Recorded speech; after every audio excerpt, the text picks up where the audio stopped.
हे गुरु साहिब जियो,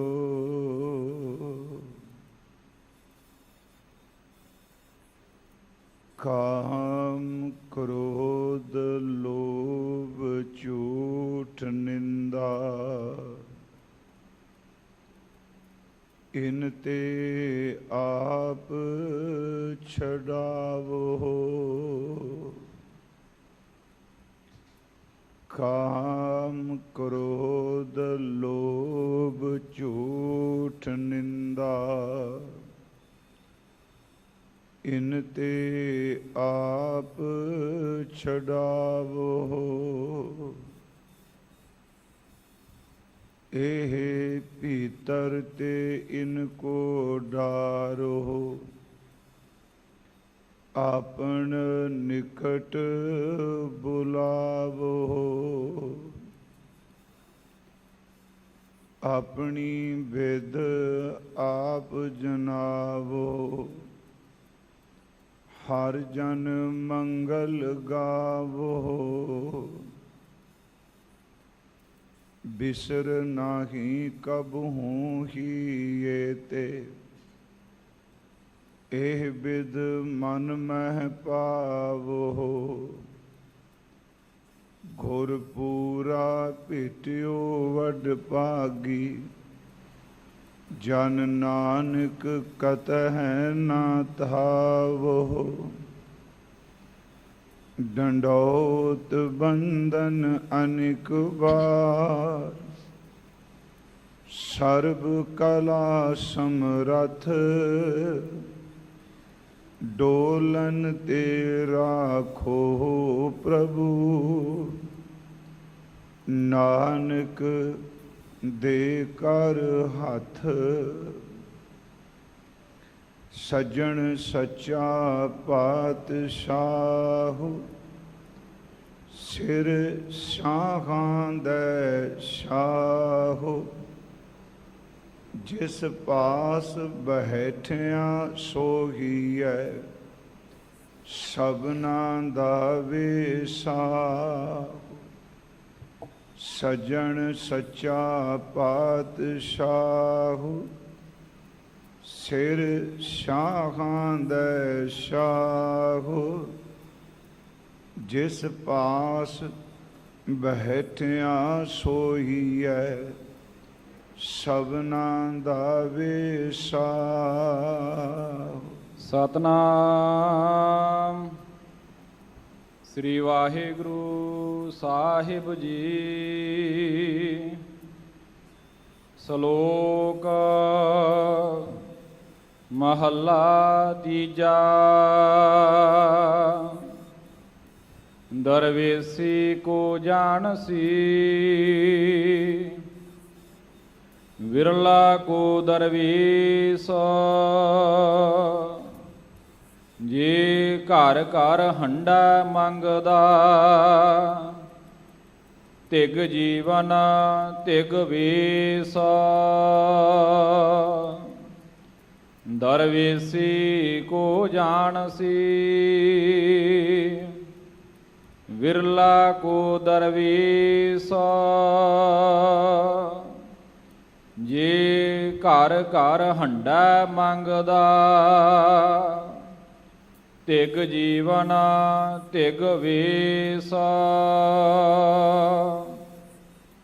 जे आसा अंदेसा तज रहा,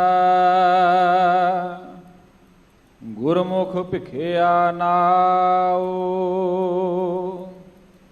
तिसके चरण पखालिया, नानक हों बलिहारै जाओ। महला तीजा।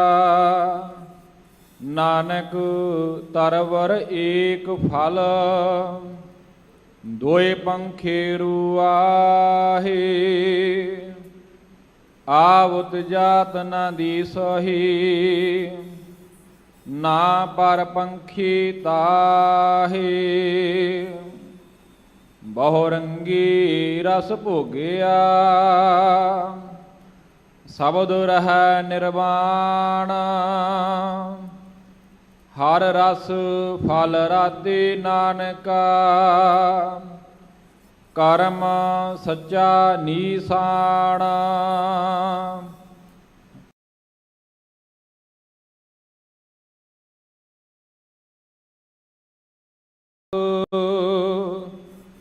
ਆਪ ਜਮਾਏ ਪੀਸਾਵੈ,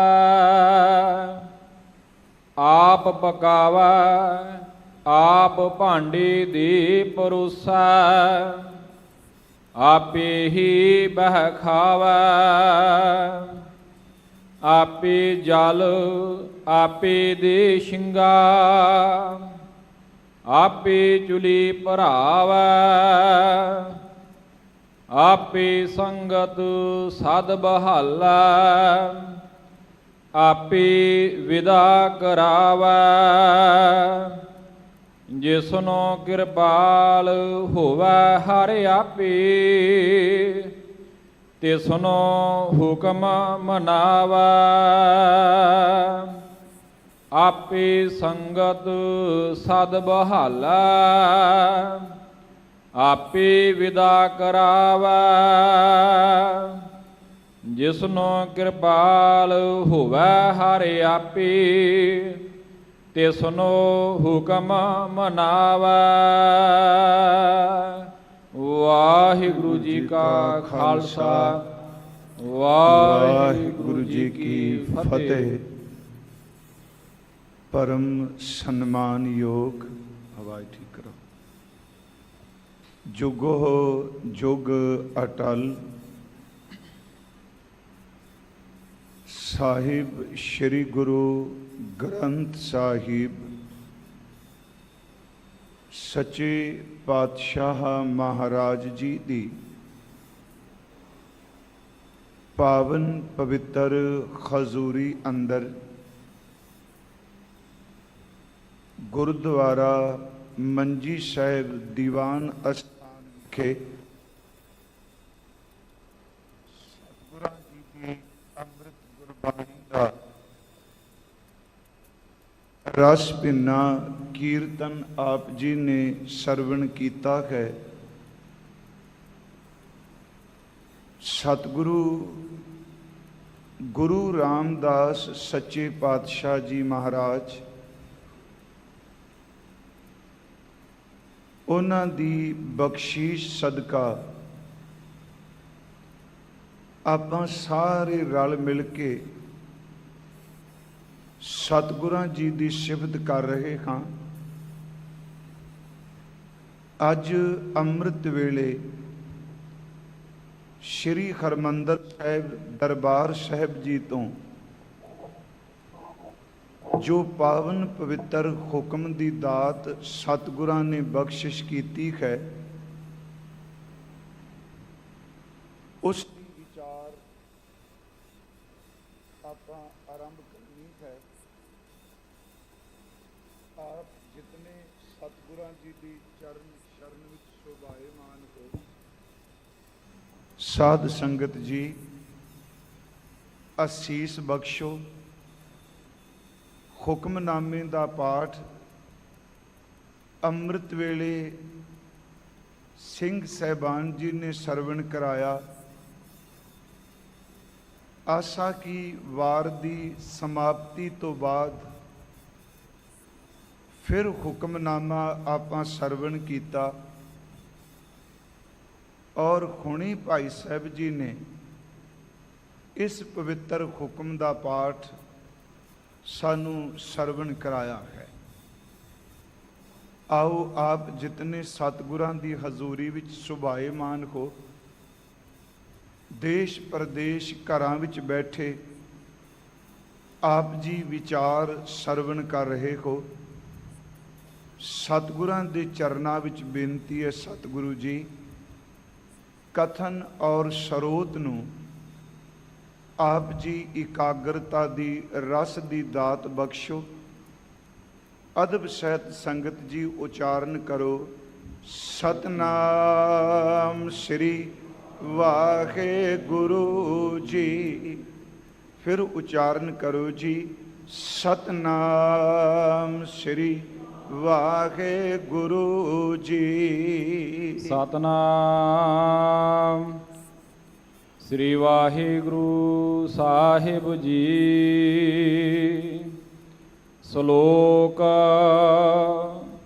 ਮਹੱਲਾ ਤੀਜਾ। ਸਤਿਗੁਰੂ ਗੁਰੂ ਅਮਰਦਾਸ ਸੱਚੇ ਪਾਤਸ਼ਾਹ ਜੀ ਮਹਾਰਾਜ ਹਜ਼ੂਰ ਦੀ ਰਸਨਾ ਤੋਂ ਉਚਾਰਨ ਕੀਤਾ ਹੋਇਆ ਇਹ ਸ਼ਲੋਕ ਹੈ। ਅੱਜ ਦਾ ਜਿਹੜਾ ਹੁਕਮਨਾਮਾ ਸਤਿਗੁਰਾਂ ਨੇ ਬਖਸ਼ਿਸ਼ ਕੀਤਾ ਹੈ, ਇਹ ਸ੍ਰੀ ਗੁਰੂ ਗ੍ਰੰਥ ਸਾਹਿਬ ਜੀ ਦੇ ਅੰਦਰ ਰਾਗ ਬਿਹਾਗੜਾ ਜੋ ਹੈ, ਉਹ ਬਿਹਾਗੜੇ ਰਾਗ ਵਿੱਚ ਇਹ ਸਤਿਗੁਰਾਂ ਦੀ ਉਚਾਰਨ ਕੀਤੀ ਹੋਈ ਵਾਰ ਹੈ। ਅਸਲ 'ਚ ਇਸ ਵਾਰ ਦਾ ਉਚਾਰਨ ਕਰਤਾ ਸਤਿਗੁਰੂ ਗੁਰੂ ਰਾਮਦਾਸ ਜੀ ਮਹਾਰਾਜ ਨੇ। ਫਿਰ ਮਨ 'ਚ ਇਹ ਵੀ ਆਵੇਗਾ ਵੀ ਸ਼ਲੋਕ ਮਹੱਲਾ ਤੀਜਾ ਹੈ। ਆਪ ਜੀ ਨੂੰ ਬਹੁਤ ਗੁਣੀ ਪੁਰਸ਼ ਇਸ ਅਸਥਾਨ ਤੇ ਕਥਾ ਵਿਚਾਰ ਸਰਵਣ ਕਰਾਉਂਦੇ ਨੇ। ਇਹ ਨਹੀਂ ਕਿ ਮੈਂ ਬਹੁਤ ਸੂਝ ਰੱਖਣਾ, ਬਹੁਤ ਮੈਂ ਕੋਈ ਜਾਣਨਾ, ਬਸ ਸਿਰਫ ਅੱਜ ਹੁਕਮਨਾਮਾ ਵਾਰ ਵਿੱਚੋਂ ਆਇਆ ਹੈ, ਇਸ ਕਰਕੇ ਥੋੜੀ ਜਿਹੀ ਬੇਨਤੀ ਕਰਨੀ ਹੈ। ਇੱਕ ਤਾਂ ਆਪ ਸਭ ਨੂੰ ਪਤਾ ਹੈ ਕਿ ਸਾਰੀ ਸ੍ਰੀ ਗੁਰੂ ਗ੍ਰੰਥ ਸਾਹਿਬ ਜੀ ਦੀ ਪਵਿੱਤਰ ਗੁਰਬਾਣੀ ਇਹ ਕਾਵਕ ਰੂਪ ਹੈ। ਸਤਿਗੁਰਾਂ ਨੇ ਕਾਵਮਈ ਬਚਨ ਉਚਾਰਨ ਕੀਤੇ ਆ। ਹੋਰ ਇਸ ਤੋਂ ਅਗਲੀ ਬਖਸ਼ਿਸ਼ ਇਹ ਵੇ ਕਿ ਗੁਰਬਾਣੀ ਦਾ ਜ਼ਿਆਦਾ ਜਿਹੜਾ ਹਿੱਸਾ ਹੈ, ਜ਼ਿਆਦਾ ਗੁਰਬਾਣੀ ਜਿਹੜੀ ਹੈ, ਉਹਨੂੰ ਰਾਗ ਦੀ ਤਰਤੀਬ ਵਿੱਚ, ਰਾਗ ਦੀ ਬੰਦਿਸ਼ ਵਿੱਚ ਰਾਗਬੰਦ ਉਚਾਰਨ ਕੀਤਾ ਹੈ। ਅਸੀਂ ਆਮ ਤੌਰ ਤੇ ਸ਼ਬਦ ਵਰਤਨੇ ਆ ਕਿ 31 ਰਾਗਾਂ ਵਿੱਚ ਸਤਿਗੁਰਾਂ ਜੀ ਦੀ ਅੰਮ੍ਰਿਤ ਗੁਰਬਾਣੀ ਹੈ।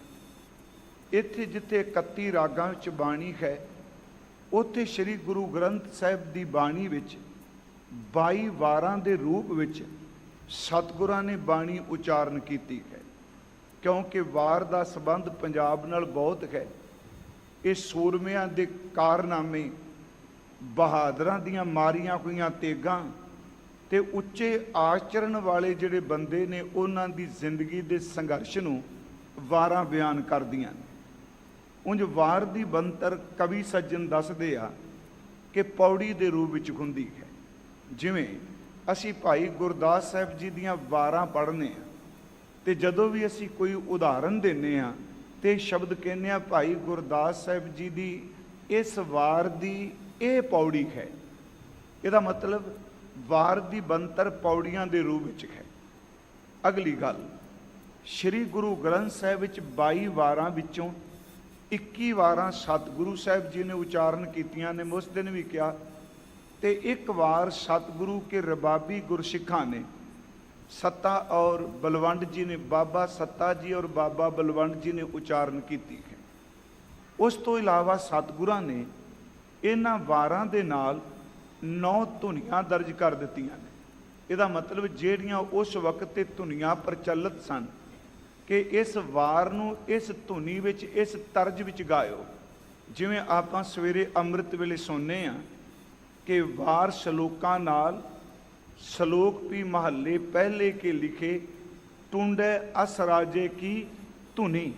ਇਹਦਾ ਮਤਲਬ ਇਸ ਵਾਰ ਨੂੰ ਗੁਰਸਿੱਖੋ, ਰਬਾਬੀਓ, ਰਾਗੀਓ, ਗਾਉਣਹਾਰਿਓ, ਇਸ ਵਾਰ ਨੂੰ ਉਸ ਧੁਨੀ ਵਿੱਚ ਗਾਇਓ ਜਿਹੜੀ ਟੁੰਡੇ ਔਰ ਅਸਰਾਜ ਦੀ ਵਾਰ ਹੈ। ਖੈਰ, ਇਹ ਰਹੋ ਵਿਚਾਰ ਵੀ ਟੁੰਡਾ ਅਸਰਾਜ ਕੌਣ ਸੀ, ਪਰ ਜਦੋਂ ਉਸ ਦੀ ਵਾਰ ਦੇ ਦਰਸ਼ਨ ਕਰਨੇ ਆ, ਉਹਦੀ ਵਾਰ ਨੂੰ ਪੜ੍ਹਨੇ ਆ, ਟੁੰਡੇ ਅਸਰਾਜ ਦੀ ਨੂੰ, ਭਬਕਿਆ ਸ਼ੇਰ ਸਰਦੂਲ ਰਣ ਮਾਰੂ ਵੱਜੇ, ਖਾਨ ਸੁਲਤਾਨ ਵੜ ਸੂਰਮੇ ਵਿੱਚ ਰਣ ਦੇ ਗੱਜੇ। ਉਹ ਜਿਹੜੀ ਵਾਰ ਹੈ, ਉਹਦੀਆਂ ਪੌੜੀਆਂ ਦੀ ਬੰਤਰ ਤੇ ਆਸਾ ਕੀ ਵਾਰ ਦੀ ਪੌੜੀਆਂ ਦੀ ਬੰਤਰ ਤਕਰੀਬਨ ਆਪਸ ਵਿੱਚ ਮੇਲ ਖਾਂਦੀ ਹੈ। ਮੇਰੇ ਕਹਿਣ ਤੋਂ ਮੁਰਾਦ ਮੇਲ ਖਾਂਦੀ, ਬਾਹਰ ਮੁਖੀ ਸ਼ਬਦ ਵਰਤ ਰਹੇ ਆ, ਬੰਤਰ ਵਰਤ ਰਹੇ ਆ, ਸਿਧਾਂਤ ਨਹੀਂ ਮੈਂ ਸ਼ਬਦ ਵਰਤ ਰਿਹਾ। ਫਿਰ ਬੇਨਤੀ ਹੈ, ਹੁਣ ਉੱਥੇ 9 ਧੁਨੀਆਂ ਨੇ ਸ੍ਰੀ ਗੁਰੂ ਗ੍ਰੰਥ ਸਾਹਿਬ 'ਚ। ਔਰ ਸਾਡੇ ਇਤਿਹਾਸ ਵਿੱਚ ਇੱਕ ਹੋਰ ਵੀ ਇਹ ਬਹੁਤ ਕਮਾਲ ਦੀ ਗੱਲ ਹੈ ਕਿ ਸਤਿਗੁਰੂ ਦੇ ਘਰ ਦੇ ਦੋ ਰਬਾਬੀ, ਬਾਬਾ ਨੱਥਾ ਜੀ ਤੇ ਬਾਬਾ ਅਬਦੁੱਲਾ ਜੀ, ਸੁਰ ਸਿੰਘ ਦੇ ਰਹਿਣ ਵਾਲੇ। ਇਤਿਹਾਸਕਾਰ ਤਾਂ ਇਹ ਵੀ ਕਹਿੰਦੇ ਨੇ ਇਹ ਦੋਨੋਂ ਭਰਾ ਢੱਡ ਤੇ ਸਰੰਗੀ ਨਾਲ ਇਹਨਾਂ ਨੇ 22 ਦੀਆਂ 22 ਵਾਰਾਂ 2 ਮਹੀਨਿਆਂ ਵਿੱਚ ਉਹਨਾਂ ਹੀ ਧੁਨੀਆਂ 'ਚ ਜਿਹੜੀਆਂ ਧੁਨੀਆਂ ਸਤਿਗੁਰਾਂ ਨੇ ਦਰਜ ਕੀਤੀਆਂ ਨੇ, ਧੰਨ ਗੁਰੂ ਹਰਗੋਬਿੰਦ ਸਾਹਿਬ ਮਹਾਰਾਜ ਜੀ ਨੂੰ ਇਸੇ ਸ੍ਰੀ ਅੰਮ੍ਰਿਤਸਰ ਸਾਹਿਬ ਦੀ ਧਰਤੀ ਤੇ ਸਰਵਣ ਕਰਾਈਆਂ ਸਨ। ਫਿਰ ਬੇਨਤੀ, ਗੁਰੂ ਗ੍ਰੰਥ ਸਾਹਿਬ ਦੀਆਂ 22 ਦੀਆਂ 22 ਵਾਰਾਂ ਜਿਹੜੀਆਂ 9 ਧੁਨੀਆਂ ਨੇ ਉਹ ਵੀ ਵਿੱਚ ਕਿ ਉਹਨਾਂ ਨੇ ਸਤਿਗੁਰਾਂ ਦੇ ਸਨਮੁਖ ਇਹ ਵਾਰਾਂ ਗਾਇਨ ਕੀਤੀਆਂ ਨੇ। ਮੈਂ ਫਿਰ ਬੇਨਤੀ ਕਰਾਂਗਾ ਕਿ ਸਤਿਗੁਰਾਂ ਨੇ ਇੱਕ ਬਖਸ਼ਿਸ਼ ਕੀਤੀ, ਜਿੱਥੇ ਵਾਰ ਬਾਹਰ ਮੁਖੀ 2 ਲੜਾਈ ਹੈ, ਇੱਕ ਨਾਇਕ ਹੈ, ਇੱਕ ਖਲਨਾਇਕ ਹੈ, ਇੱਕ ਬਦੀ ਦਾ ਚਿੰਨ੍ਹ ਹੈ, ਇੱਕ ਨੇਕੀ ਦਾ ਹੈ, ਇੱਕ ਜ਼ੁਲਮ ਕਰਨ ਵਾਲਾ ਹੈ, ਦੂਜਾ ਜ਼ੁਲਮ ਦਾ ਮੁਕਾਬਲਾ ਕਰਨ ਵਾਲਾ ਹੈ। ਵਾਰਾਂ ਇਸ ਲਈ ਬਣਦੀਆਂ ਨੇ ਜੀ, ਨੇਕੀ ਦੀ, ਸੂਰਮਿਆਂ ਦੀ। ਸਤਿਗੁਰਾਂ ਨੇ ਉਹ ਜਿਹੜੀਆਂ ਵਾਰਾਂ ਸੰਸਾਰ ਦੇ ਸੂਰਮਿਆਂ ਦੇ ਕਾਰਨਾਮੇ ਦੱਸਦੀਆਂ ਸਨ, ਪਿਆਰਿਓ ਉਹਨਾਂ ਕਿਰਪਾ ਕੀਤੀ ਇਸ ਜੀਵ ਨੂੰ ਸੰਘਰਸ਼ਸ਼ੀਲ ਦੱਸ ਕੇ ਸਤਿਗੁਰਾਂ ਨੇ ਉਹ ਵੀਰ ਰਸੀ ਜਿਹੜੀ ਵਾਰ ਸੀ ਉਹਨੂੰ ਰੂਹਾਨੀਅਤ ਦੇ ਵਿੱਚ ਬਦਲ ਕੇ ਰੱਖ ਦਿੱਤਾ। ਫਿਰ ਅਰਜ਼ ਕਰਾਂਗਾ, ਵਾਰਾਂ ਸਿਰਫ ਪੌੜੀਆਂ ਨੇ, ਪੌੜੀਆਂ ਦੇ ਨਾਲ ਫਿਰ ਸਤਿਗੁਰਾਂ ਨੇ ਮਿਲਦੇ ਹੋਏ ਸ਼ਲੋਕ ਦਰਜ ਕੀਤੇ ਨੇ।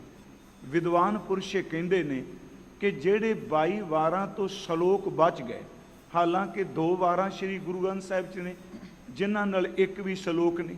ਇੱਕ ਤਾਂ ਮੈਂ ਬੇਨਤੀ ਕੀਤੀ ਰਾਮ ਕਲੀ ਕੀ ਵਾਰ ਰਾਏ ਬਲਵੰਡ ਤਥਾ ਸਤੈ ਡੂਮ ਆਖੀ, ਉਸ ਦੀਆਂ 8 ਪੌੜੀਆਂ ਨੇ। ਦੂਸਰੀ ਅਸੀਂ ਵਾਰ ਪੜ੍ਹਦੇ ਹਾਂ ਬਸੰਤ ਕੀ ਵਾਰ ਮਹੱਲ 5ਵਾਂ, ਉਹ ਵੀ ਸਿਰਫ ਸਤਿਗੁਰਾਂ ਨੇ 3 ਪੌੜੀਆਂ ਦਰਜ ਕੀਤੀਆਂ ਨੇ। ਮੈਂ ਥੋੜ੍ਹਾ ਸਮਾਂ ਆਪ ਜੀ ਦਾ ਇਸ ਕਰਕੇ ਲਿਆ ਕਿ ਇਹ ਅਸਲ 'ਚ ਵਾਰ ਤਾਂ ਉਚਾਰਨ ਕੀਤੀ ਹੈ ਗੁਰੂ ਰਾਮਦਾਸ ਜੀ ਦੀ, ਵਿਹਾਗੜੇ ਕੀ ਵਾਰ, ਕਿਉਂਕਿ ਪੌੜੀਆਂ ਸਾਰੀਆਂ ਗੁਰੂ ਰਾਮਦਾਸ ਜੀ ਦੀਆਂ ਨੇ। ਇਸ ਨਾਲ ਸ਼ਲੋਕ ਗੁਰੂ ਨਾਨਕ ਸਾਹਿਬ ਜੀ ਦੇ ਨੇ, ਧੰਨ ਗੁਰੂ ਅਮਰਦਾਸ ਮਹਾਰਾਜ ਜੀ ਦੇ ਨੇ। 2 ਸ਼ਲੋਕ, ਪੌੜੀਆਂ ਇਸ ਦੀਆਂ 21 ਨੇ, ਇਸ ਬਹਾਗੜੇ ਕੀ ਵਾਰ ਦੀਆਂ 21 ਪੌੜੀਆਂ ਨੇ ਤੇ 21 ਪੌੜੀਆਂ ਦੇ ਨਾਲ 43 ਸ਼ਲੋਕ ਨੇ। ਫਿਰ ਮਨ 'ਚ ਆਏਗਾ ਵੀ 21 ਦੂਣ 42 ਤਾਂ ਹੋਇਆ। ਅਸਲ 'ਚ ਇਸ ਵਾਰ ਵਿੱਚ ਸਿਰਫ ਇੱਕ ਪੌੜੀ 12ਵੀਂ ਹੈ, ਜਿਹਦੇ ਨਾਲ 3 ਸ਼ਲੋਕ ਸਤਿਗੁਰਾਂ ਨੇ ਦਰਜ ਕੀਤੇ। ਪੰਚਮ ਸਤਿਗੁਰੂ ਨੇ ਜਦੋਂ ਤਰਤੀਬ ਦੇ ਰਹੇ ਬਾਣੀ ਨੂੰ, 12ਵੀਂ ਵਾਰ 12ਵੀਂ ਪੌੜੀ ਨਾਲ 3 ਸ਼ਲੋਕ ਨੇ, ਬਾਕੀ ਸਾਰੀਆਂ ਪੌੜੀਆਂ ਨਾਲ ਗੁਰਮੁਖੋ 2-2 ਸ਼ਲੋਕ ਨੇ। ਇਸ ਦੀਆਂ 21 ਪੌੜੀਆਂ ਨੇ, 43 ਸ਼ਲੋਕ ਨੇ, ਪਰ ਗੁਰੂ ਰਾਮਦਾਸ ਸੱਚੇ ਪਾਤਸ਼ਾਹ ਉਹਨਾਂ ਦੇ ਸਿਰਫ 2 ਸ਼ਲੋਕ ਨੇ ਇਸ ਪਵਿੱਤਰ ਵਾਰ ਦੇ ਅੰਦਰ। ਭਗਤ ਕਬੀਰ ਸਾਹਿਬ ਜੀ ਇੱਕ ਉਹਨਾਂ ਦਾ ਸ਼ਲੋਕ ਵੀ ਉਚਾਰਨ ਕੀਤਾ ਹੋਇਆ ਇਸ ਵਾਰ ਵਿੱਚ ਹੈ। ਖੈਰ ਰਹੋ ਵਿਚਾਰ, ਇਹ ਸਤਿਗੁਰਾਂ ਨੇ ਜਿਹੜਾ ਅੱਜ ਹੁਕਮ ਦੀ ਦਾਤ ਬਖਸ਼ੀ, ਇਹ ਬਿਹਾਗੜੇ ਕੀ ਵਾਰ ਦੀ 6ਵੀਂ ਪੌੜੀ ਹੈ। ਇਸ 6ਵੀਂ ਪੌੜੀ ਨਾਲ ਜਿਹੜੇ 2 ਸ਼ਲੋਕ ਨੇ ਇਹ ਧੰਨ ਗੁਰੂ ਅਮਰਦਾਸ ਮਹਾਰਾਜ ਜੀ ਦੇ ਉਚਾਰਨ ਕੀਤੇ ਹੋਏ ਨੇ। ਇਸ ਵਿੱਚ ਪਹਿਲੇ ਸ਼ਲੋਕ ਵਿੱਚ ਦਰਵੇਸ਼ ਕੌਣ ਹੁੰਦਾ ਹੈ, ਦੂਸਰੇ ਸ਼ਲੋਕ ਵਿੱਚ ਸਤਿਗੁਰਾਂ ਨੇ ਰਸ ਦੀ ਗੱਲ ਕੀਤੀ ਹੈ, 2 ਪੰਖੀਆਂ ਦੀ ਗੱਲ ਕੀਤੀ ਹੈ, ਇੱਕ ਬ੍ਰਿਕਸ਼ ਦੀ ਰੁੱਖ ਦੀ ਗੱਲ ਕੀਤੀ ਹੈ, ਤੇ ਪੌੜੀ ਦੇ ਵਿੱਚ ਗੁਰੂ ਰਾਮਦਾਸ ਜੀ ਨੇ ਸਭ ਕੁਝ ਵਰਤਾਰੇ ਵਰਤਾਣ ਵਾਲਾ ਆਪ ਹੀ ਕਰਤਾ ਪੁਰਖ ਵਾਹਿਗੁਰੂ ਹੈ। ਆਓ ਜੀ ਇਸ ਪਵਿੱਤਰ ਪੌੜੀ ਦਾ ਪਹਿਲਾ ਸ਼ਲੋਕ ਧੰਨ ਗੁਰੂ ਅਮਰਦਾਸ ਮਹਾਰਾਜ ਉਹਨਾਂ ਨੇ ਮੁਬਾਰਕ ਰਸਨਾ ਤੋਂ ਉਚਾਰਨ ਕੀਤਾ ਹੈ। ਦਰਵੇਸੀ ਕੋ ਜਾਣਸੀ, ਹਜ਼ੂਰ ਨੇ ਪਹਿਲਾ ਬਚਨ ਕਿਹਾ ਦਰਵੇਸੀ ਕੋ ਜਾਣਸੀ। ਲਫ਼ਜ਼ ਹੈ ਜੀ ਦਰਵੇਸ਼, ਗੁਰਬਾਣੀ 'ਚ ਇਹ ਸ਼ਬਦ ਬਹੁਤ ਵਾਰੀ ਆਇਆ। ਦਰਵੇਸ਼ ਤੋਂ ਲਫ਼ਜ਼ ਬਣਿਆ ਦਰਵੇਸ਼ੀ। ਇਹਨੂੰ ਇੱਕ ਸ਼ਬਦ ਸੌਖਾ ਹੋਰ ਕਰ ਲਈਏ, ਇੱਕ ਸ਼ਬਦ ਹੈ ਫਕੀਰ ਤੇ ਦੂਜਾ ਸ਼ਬਦ ਅਸੀਂ ਵਰਤਨੇ ਆ ਫਕੀਰੀ। ਉਂਝ ਵੈਸੇ ਗੁਰੂ ਗ੍ਰੰਥ ਸਾਹਿਬ ਵਿੱਚ ਫਕੀਰ ਸ਼ਬਦ ਮੰਗਤੇ ਲਈ ਵੀ ਵਰਤਿਆ ਹੈ। ਮਹਾਰਾਜ ਜੀ ਨੇ ਇਹ ਸ਼ਬਦ ਵਰਤਿਆ ਹੈ ਕਿ ਜਿਨ ਕੈ ਪੱਲੇ ਧਨ ਵਸੈ ਤਿਨ ਕਾ ਨੌ ਫਕੀਰ, ਉੱਥੇ ਮੰਗਤਾ ਕਿਹਾ ਹੈ। ਪਰ ਮੈਂ ਫਕੀਰ ਦਾ ਭਾਵ ਇੱਥੇ ਲੈ ਰਿਹਾ ਹਾਂ ਜਿਹੜਾ ਕੇਵਲ ਪਰਮਾਤਮਾ ਦੀ ਯਾਦ ਵਿੱਚ ਜੁੜਿਆ ਹੈ। ਇੱਥੇ ਸ਼ਬਦ ਅਸਲ 'ਚ ਹੈ ਦਰਵੇਸ਼। ਫਿਰ ਧਿਆਨ ਨਾਲ ਆਪ ਜੀ ਸੁਣਿਓ ਜੀ। ਦਰਵੇਸ਼ ਤੋਂ ਹੀ ਲਫ਼ਜ਼ ਬਣਿਆ ਦਰਵੇਸ਼ੀ, ਜਿਵੇਂ ਫਕੀਰ ਤੋਂ ਆਪਾਂ ਫਕੀਰੀ ਸ਼ਬਦ ਵਰਤਨੇ। ਮਹਾਰਾਜ ਕਹਿ ਰਹੇ ਨੇ ਕਿ ਦਰਵੇਸ਼ੀ ਕੋਈ ਵਿਰਲਾ ਹੀ ਜਾਣਦਾ ਹੈ, ਸਾਰਿਆਂ ਨੂੰ ਨਹੀਂ ਪਤਾ ਦਰਵੇਸ਼ੀ ਕੀ ਹੁੰਦੀ ਹੈ। ਵਿਰਲਾ ਕੋ ਦਰਵੇਸ਼। ਤੇ ਮਹਾਰਾਜ ਕਹਿੰਦੇ ਇਸ ਸੰਸਾਰ ਵਿੱਚ ਕੋਈ ਟਾਵਾਂ ਟਾਵਾਂ ਕਿਤੇ ਕਿਤੇ ਕਰੋੜਾਂ ਵਿੱਚੋਂ ਇੱਕ ਅੱਧਾ ਹੀ ਦਰਵੇਸ਼ ਹੈ। ਕੋਈ ਇਕੱਲਾ ਦਰਵੇਸ਼ ਮਿਲੇਗਾ ਬਹੁ ਗਿਣਤੀ ਚੋਂ, ਤੇ ਕੋਈ ਵਿਰਲਾ ਹੀ ਟਾਵਾਂ ਟਾਵੀਂ ਜਾਣਦਾ ਹੈ ਕਿ ਦਰਵੇਸ਼ੀ ਕੀ ਹੈ। ਅੱਗੇ ਮਹਾਰਾਜ ਕਹਿੰਦੇ ਕਿਉਂ ਖੰਡਨ ਕਰਨੇ ਇਸ ਚੀਜ਼ ਦਾ। ਦੂਸਰੀ ਤੁਕ ਦੇ ਅਰਥ ਆਪਾਂ ਹੋਰ ਦੇਖ ਲਈਏ। ਜੇ ਘਰ ਘਰ ਹੰਡਾ ਮੰਗਦਾ। ਜੇ ਘਰ ਘਰ ਖੰਡਾ ਮੰਗਦਾ, ਆਪਣੇ ਆਪ ਨੂੰ ਇਹ ਵੀ ਕਹੇ ਜੀ ਮੈਂ ਤਾਂ ਦਰਵੇਸ਼ ਹਾਂ ਜੀ, ਅਸੀਂ ਤਾਂ ਦਰਵੇਸ਼ੀ ਵਾਲਾ ਬਾਣਾ ਧਾਰਨ ਕੀਤਾ ਹੈ ਜੀ। ਪਰ ਸਤਿਗੁਰੂ ਕਹਿੰਦੇ ਨੇ ਉਹ ਕਾਹਦਾ ਦਰਵੇਸ਼? ਜੇ ਘਰ ਘਰ ਖੰਡਾ ਮੰਗਦਾ, ਹੰਡਾ ਦਰ ਤੇ ਫਿਰੇ। ਜਿਹੜਾ ਬੰਦਾ ਘਰ ਘਰ ਝੋਲੀ ਅੱਡ ਕੇ ਮੰਗ ਕੇ ਖਾਂਦਾ ਪਿਆ ਹੈ, ਦਰ ਦਰ ਦਾ ਉਹ ਸਵਾਲੀ ਬਣਿਆ ਹੋਇਆ ਹੈ, ਉਹ ਮੰਗਤਾ ਬਣ ਕੇ ਪਿੰਡਾਂ ਵਿੱਚ ਸ਼ਹਿਰਾਂ ਵਿੱਚ ਗਲੀਆਂ ਬਾਜ਼ਾਰਾਂ ਕੂਚਿਆਂ ਦੁਕਾਨਾਂ ਅੱਗੇ ਖਲੋ ਕੇ ਮੰਗਦਾ ਹੈ, ਤੇ ਨਾਲ ਇਹ ਸ਼ਬਦ ਕਹੀ ਜਾਂਦਾ ਜੀ ਅਸੀਂ ਤਾਂ ਫਕੀਰ ਹੁੰਨੇ ਹਾਂ, ਅਸੀਂ ਤਾਂ ਦਰਵੇਸ਼ ਹੁੰਨੇ ਹਾਂ, ਆ ਮੇਰਾ ਲਿਬਾਸ ਤਾਂ ਤੁਸੀਂ ਦੇਖੋ ਮੈਂ ਦਰਵੇਸ਼ਾਂ ਵਾਲਾ ਬਾਣਾ ਪਾਇਆ ਹੈ। ਸਤਿਗੁਰੂ ਫਿਰ ਅੱਗੇ ਬਚਨ ਕਰ ਰਹੇ ਨੇ ਦਰਵੇਸ਼ੀ ਕੋ ਜਾਣਸੀ ਵਿਰਲਾ ਕੋ ਦਰਵੇਸ਼। ਕੋਈ ਵਿਰਲਾ ਦਰਵੇਸ਼ ਹੈ ਜਿਹੜਾ ਦਰਵੇਸ਼ੀ ਨੂੰ ਜਾਣਦਾ ਹੈ। ਜੇ ਘਰ ਘਰ ਖੰਡਾ ਮੰਗਦਾ, ਜਿਹੜਾ ਇਨਸਾਨ ਦਰਵੇਸ਼ ਬਣ ਕੇ ਘਰ ਘਰ ਦੇ ਵਿੱਚ ਝੋਲੀ ਅੱਡ ਕੇ ਮੰਗਤਾ ਬਣ ਕੇ ਤੁਰਿਆ ਫਿਰਦਾ ਹੈ। ਤਿਗ ਜੀਵਨ ਤਿਗ ਵੇਸ। ਦੇਖੋ ਸਤਿਗੁਰੂ ਸ਼ਬਦ ਕੀ ਵਰਦੇ, ਤਿਗ ਜੀਵਨ ਤਿਗ ਵੇਸ਼। ਮਹਾਰਾਜ ਨੇ ਸ਼ਬਦ ਵਰਤਿਆ ਜੀ। ਇੱਕ ਸ਼ਬਦ ਅਸੀਂ ਫਿਟਕਾਰ ਕਹਿੰਦੇ ਹਾਂ, ਫਿਟੇ ਮੂੰਹ ਕਿਹਾ ਜਾਂਦਾ ਹੈ। ਤਿਰਕਾਰ ਤਾਂ ਉਸ ਤੋਂ ਅੱਗੇ ਹੈ ਜੀ। ਕਹਿੰਦੇ ਜਿਹੜਾ ਬੰਦਾ ਆਪਣੇ ਆਪ ਨੂੰ ਦਰਵੇਸ਼ ਕਹਿੰਦਾ ਹੈ ਤੇ ਘਰ ਘਰ ਵਿੱਚ ਖਲੋ ਕੇ ਜੀਵ ਦੇ ਰਸ ਲਈ ਪਦਾਰਥਾਂ ਦੀ ਭੁੱਖ ਲਈ ਮੰਗਤਾ ਬਣ ਕੇ ਮੰਗਦਾ ਹੈ, ਇੱਕ ਤਾਂ ਉਹਦਾ ਲਿਬਾਸ ਹੀ ਲਾਹਨਤਯੋਗ ਹੈ। ਮੈਂ ਬੜੇ ਸ਼ਬਦ ਵਰਤ ਰਿਹਾ ਜੀ। ਤ੍ਰਿਗ ਜੀਵਨ ਹੈ ਉਸ ਦਾ, ਉਹਦੀ ਜ਼ਿੰਦਗੀ ਵੀ ਤਰਕਾਰਯੋਗ ਹੈ, ਲਾਹਨਤਾਂ ਵਾਲੀ ਹੈ। ਤੇ ਉਸ ਦਾ ਜਿਹੜਾ ਲਿਬਾਸ ਹੈ ਸੱਚ ਇਹ ਵੀ ਉਹੀ ਤਰਕਾਰਯੋਗ ਹੈ, ਜਿਹੜਾ ਆਪਣੇ ਆਪ ਨੂੰ ਕਹੇ ਦਰਵੇਸ਼ ਤੇ ਲੋਕਾਂ ਦੇ ਬੂਹੇ ਅੱਗੇ ਝੋਲੀ ਅੱਡ ਕੇ ਮੰਗੀ ਜਾਏ। ਧੰਨ ਗੁਰੂ ਅਮਰਦਾਸ ਕਹਿੰਦੇ ਨਾ ਉਹ ਦਰਵੇਸ਼ ਹੈ ਤੇ ਨਾ ਉਹਦਾ ਲਿਬਾਸ ਦਰਵੇਸ਼ੀ ਵਾਲਾ ਹੈ। ਇਹੋ ਜਿਹੇ ਭਿਖਾਰੀ, ਇਹੋ ਜਿਹੇ ਲਾਲਚੀ, ਇਹੋ ਜਿਹੇ ਪਖੰਡੀ ਬੰਦੇ, ਉਹਨਾਂ ਦੇ ਜੀਵਨ ਨੂੰ ਵੀ ਤਰਕਾਰ ਹੈ ਤੇ ਉਹਨਾਂ ਦੇ ਲਿਬਾਸ ਨੂੰ ਵੀ ਤਰਕਾਰ ਹੈ। ਮੈਂ ਦੋ ਤੁਕਾਂ ਪਹਿਲੀਆਂ ਸਿਰਫ ਆਪਾਂ ਲਈਆਂ ਨੇ, ਥੋੜ੍ਹਾ ਜਿਹਾ ਅਸੀਂ ਦੇਖ ਲਈਏ ਕਿ ਗੁਰੂ ਗ੍ਰੰਥ ਸਾਹਿਬ ਜੀ ਦੀ ਬਾਣੀ 'ਚ ਦਰਵੇਸ਼ ਕਿਹਨੂੰ ਮੰਨਿਆ ਹੈ। ਅੱਗੇ ਵੈਸੇ ਸਤਿਗੁਰੂ ਇਹਦਾ ਖੁਲਾਸਾ ਹੋਰ ਵੀ ਕਰਨਗੇ।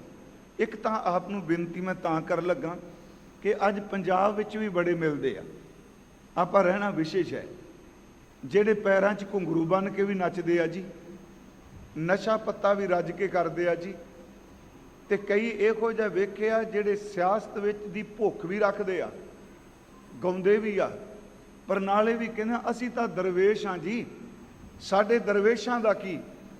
ਤੇ ਭੋਲੀ ਭਾਲੀ ਜਨਤਾ ਨੂੰ ਪਤਾ ਹੀ ਨਹੀਂ ਵੀ ਦਰਵੇਸ਼ ਕੌਣ ਹੈ। ਮੈਂ ਆਪ ਨੂੰ ਫਿਰ ਅਰਜ਼ ਕਰਾਂਗਾ, ਸ਼੍ਰੀ ਗੁਰੂ ਗ੍ਰੰਥ ਸਾਹਿਬ ਦੀ ਬਾਣੀ ਨੇ ਜਿੰਨੀ ਸਪਿਰਿਚੁਅਲ ਡੈਫੀਨੇਸ਼ਨ ਕਹਾਂ ਜਾਂ ਰੂਹਾਨੀ ਪਰਿਭਾਸ਼ਾ ਦਿੱਤੀ ਹੈ, ਸ਼ਾਇਦ ਉਹਨਾਂ ਫਿਰਕਿਆਂ ਕੋਲ ਵੀ ਉਹ ਪਰਿਭਾਸ਼ਕ ਸ਼ਬਦ ਨਹੀਂ ਜਿਹੜੀ ਧੰਨ ਗੁਰੂ ਨਾਨਕ ਸਾਹਿਬ ਦੀ ਜੋਤ ਨੇ ਦੇ ਦਿੱਤੀ। ਅੱਜ ਪਹਿਲਾਂ ਤਾਂ ਆਪਾਂ ਬਾਣੀ 'ਚੋਂ ਦੇਖੀਏ ਦਰਵੇਸ਼ ਕੌਣ ਹੈ, ਕਿਸ ਨੂੰ ਦਰਵੇਸ਼ ਕਿਹਾ ਜਾਂਦਾ ਹੈ। ਮੈਂ ਪਿਛਲੇ ਦਿਨ ਵੀ ਅਰਜ਼ ਕੀਤੀ ਸੀ ਜੀ, ਪਿਛਲੇ ਸਾਲਾਂ 'ਚ ਵੀ ਇੱਥੇ, ਕਿ ਜਿੰਨੇ ਅਸੀਂ ਰੂਹਾਨੀ ਸ਼ਬਦ ਵਰਤਨੇ ਆ, ਸਤਿਗੁਰਾਂ ਨੇ ਗੁਰਬਾਣੀ ਵਿੱਚ ਉਹਨਾਂ ਰੂਹਾਨੀ ਸ਼ਬਦਾਂ ਦੀ ਪਰਿਭਾਸ਼ਾ ਨਿਰਧਾਰਿਤ ਕੀਤੀ ਹੈ, ਉਹਨਾਂ ਦੇ ਲੱਛਣ ਦੱਸੇ ਨੇ। ਜਿਵੇਂ ਪਿਛਲੇ ਦਿਨੀ ਮੈਂ ਆਪ ਕੱਲ੍ਹ ਹੀ ਪਰਸੋਂ ਕਿਹਾ ਸੀ ਕਿ ਅਸੀਂ ਬ੍ਰਹਮ ਗਿਆਨੀ, ਕੋਸ਼ ਮੁਤਾਬਕ ਅਰਥ ਹੈ ਬ੍ਰਹਮ ਗਿਆਨੀ ਦਾ ਅਰਥ ਜਿਸ ਕੋ ਬ੍ਰਹਮ ਕਾ ਗਿਆਨ, ਲਫ਼ਜ਼ ਅਰਥ ਇਹ ਨੇ। ਪਰ ਗੁਰੂ ਸਾਹਿਬ ਦੇ ਅਰਥ ਕਰਨਗੇ ਮਨ ਸਾਚਾ ਮੁਖ ਸਾਚਾ ਸੋਏ, ਅਵਰ ਨਾ ਪੇਖੈ ਏਕਸ ਬਿਨ ਕੋਏ, ਨਾਨਕ ਇਹ ਲੱਛਣ ਬ੍ਰਹਮ ਗਿਆਨੀ ਕੋਏ। ਇਹ ਪਰਿਭਾਸ਼ਾ ਹੋ ਗਈ ਨਾ। ਹੁਣ ਅਸੀਂ ਸ਼ਬਦ ਵਰਤਨੇ ਸੰਤ, ਹਰ ਬੰਦੇ ਲਈ ਵਰਤਿਆ ਜਾ ਰਿਹਾ, ਪਰ ਗੁਰੂ ਗ੍ਰੰਥ ਸਾਹਿਬ ਜਦੋਂ ਇਹਦੀ ਪਰਿਭਾਸ਼ਾ ਨਿਰਧਾਰਿਤ ਕਰਦੇ ਨੇ, ਉੱਥੇ ਬਖਸ਼ਿਸ਼ ਕਰਦੇ ਨੇ ਜਿਨ੍ਹਾਂ ਸਾਸ ਗਿਰਾਸ ਨਾ ਵਿਸਰੈ, ਹਰ ਨਾਮਾ ਮਨ ਮੰਤ, ਧਨ ਸੇ ਸਈ ਨਾਨਕਾ ਪੂਰਨ ਸੋਈ ਸੰਤ। ਹੁਣ ਸ਼ਬਦ ਦੇ ਸੇਵਕ, ਸੇਵਕ ਦੇ ਸਿੱਧੇ ਲਫ਼ਜ਼ੀ ਅਰਥ ਨੇ ਜੀ ਸੇਵਾ ਕਰਨ ਵਾਲਾ। ਆਪਾਂ ਕਹਿੰਦੇ ਜੀ ਇਹ ਸੇਵਾਦਾਰ ਹੈ ਜੀ। ਪਿਆਰਿਓ, ਗੁਰੂ ਗ੍ਰੰਥ ਸਾਹਿਬ ਤੋਂ ਅਰਥ ਪੁੱਛੀਏ ਸੇਵਾਦਾਰ ਕੌਣ ਹੁੰਦਾ? ਸੱਚੇ ਪਾਤਸ਼ਾਹ ਜੀ ਨੇ ਪਰਿਭਾਸ਼ਾ ਦਿੱਤੀ ਸੇਵਕ ਦੀ। ਹਜ਼ੂਰ ਨੇ ਫਰਮਾਇਆ, ਨਾਨਕ ਸੇਵਕ ਸੋਈ ਆਖੀਐ, ਉਸ ਨੂੰ ਸੇਵਾਦਾਰ ਕਿਹਾ ਜਾਂਦਾ ਹੈ। ਜੋ ਸਿਰ ਧਰੈ ਉਤਾਰ, ਸਤਿਗੁਰ ਕਾ ਭਾਣਾ ਮੰਨ ਲਏ, ਸ਼ਬਦ ਰੱਖੇ ਉਰਤਾਰ। ਜਿਹੜਾ ਆਪਣਾ ਆਪ ਭੇਟਾ ਕਰਦਾ, ਆਪਣਾ ਸਿਰ ਦਰ ਤੇ ਹੰਕਾਰ ਵੱਢ ਕੇ ਰੱਖਦਾ ਤੇ ਸਤਿਗੁਰੂ ਨੂੰ ਸਮਰਪਿਤ ਕਰਕੇ ਜੋ ਗੁਰੂ ਜੀ ਕਹਿੰਦੇ ਨੇ ਉਸ ਭਾਣੇ ਨੂੰ ਸਤ ਕਰਕੇ ਮੰਨ ਲੈ, ਉਹੀ ਸੇਵਕ ਹੈ। ਚਲੋ ਮੈਂ ਜ਼ਿਆਦਾ ਡਿਟੇਲ 'ਚ ਨਹੀਂ। ਹੁਣ ਅਸਲ 'ਚ ਜਿਹੜਾ ਪੰਜਾਬੀ 'ਚ ਲਫ਼ਜ਼ ਦਰਵੇਸ਼ ਹੈ, ਇਹ ਲਫ਼ਜ਼ ਹੈ ਪਰਸ਼ੀਅਨ ਦਾ। ਫਾਰਸੀ ਦਾ ਸ਼ਬਦ ਦੱਸਦੇ ਨੇ ਜੀ ਵਿਦਵਾਨ ਪੁਰਸ਼। ਅਸਲ 'ਚ ਇਹ ਲਫ਼ਜ਼ ਹੈ ਜੀ ਦਰ ਅਵੇਜ਼। ਫਿਰ ਸੁਣਿਓ, ਪੰਜਾਬੀ 'ਚ ਅਸੀਂ ਪੜ੍ਹਨੇ ਪਿਆ ਦਰਵੇਸ਼, ਦਰ ਅਵੇਜ਼। ਦਰਵੇਜ਼ ਦਾ ਅਰਥ ਹੈ, ਦਰ ਦਾ ਅਰਥ ਹੈ ਦਰਵਾਜ਼ਾ, ਬੂਹਾ, ਤੇ ਅਵੇਜ਼ ਦਾ ਅਰਥ ਹੈ ਲਟਕਿਆ ਹੋਇਆ। ਵੈਸੇ ਦਰਵੇਜ਼ ਦਾ ਅਰਥ ਹੈ, ਆਖਰੀ ਅਰਥ ਹੈ ਜੀ ਜਿਹੜਾ ਦਰਵਾਜ਼ੇ ਉੱਤੇ ਲਟਕਿਆ ਹੋਇਆ ਹੈ। ਇਹਦੇ ਥੋੜੇ ਜਿਹਾ ਹੋਰ ਸੌਖੇ ਅਰਥ ਕਰ ਲਈਏ। ਦਰਵੇਜ਼, ਪਹਿਲਾਂ ਮੈਂ ਸ਼ਬਦ ਸਿਰਫ ਦਰਵੇਜ਼ ਵਰਤ ਰਿਹਾ। ਦਰਵੇਜ਼ ਦਾ ਅਰਥ ਹੈ ਜਿਹੜਾ ਆਪਣੇ ਮਾਲਕ ਦੇ ਬੂਹੇ ਤੇ ਲਟਕਿਆ ਹੈ, ਜਿਹੜਾ ਆਪਣੇ ਮਾਲਕ ਦੇ ਦਰਵਾਜ਼ੇ ਤੇ ਸਮਰਪਿਤ ਹੋ ਗਿਆ, ਜਿਹੜਾ ਆਪਣੇ ਮੁਰਸ਼ਦ ਦੇ ਬੂਹੇ ਉੱਤੇ ਹੀ ਬੈਠ ਗਿਆ, ਇਹਨੂੰ ਕਹਿੰਦੇ ਨੇ ਦਰਵੇਜ਼, ਬੂਹੇ ਤੇ ਲਟਕਿਆ। ਗੁਰੂ ਗ੍ਰੰਥ ਸਾਹਿਬ ਨੇ ਜਿਹੜੀ ਦਰਵੇਸ਼ ਦੀ ਪਰਿਭਾਸ਼ਾ ਦਿੱਤੀ, ਥੋੜਾ ਜਿਹਾ ਆਪਾਂ ਉਹਨੂੰ ਦੇਖਦੇ ਹਾਂ। ਮਹਾਰਾਜ ਜੀ ਨੇ ਉੱਥੇ ਲਿਬਾਸ ਦਾ ਜ਼ਿਕਰ ਨਹੀਂ ਕੀਤਾ। ਉੱਥੇ ਸਤਿਗੁਰਾਂ ਨੇ ਬਾਣੀ ਵਿੱਚ ਦਰਵੇਸ਼ ਦੀ ਪਰਿਭਾਸ਼ਾ ਦਿੱਤੀ ਹੈ, ਦਿਲ ਦਰਵਾਨੀ ਜੋ ਕਰੈ। ਫਿਰ ਸੁਣਿਓ, ਦਿਲ ਦਰਵਾਨੀ ਜੋ ਕਰੈ, ਦਰਵੇਸੀ ਦਿਲ ਰਾਸ, ਇਸ਼ਕ ਮੁਹੱਬਤ ਨਾਨਕਾ ਲੇਖਾ ਕਰਤੇ ਪਾਸ। ਇਹ ਹੈ ਦਰਵੇਸ਼ ਗੁਰੂ ਨਾਨਕ ਸਾਹਿਬ ਜੀ ਦੇ ਘਰ ਦਾ।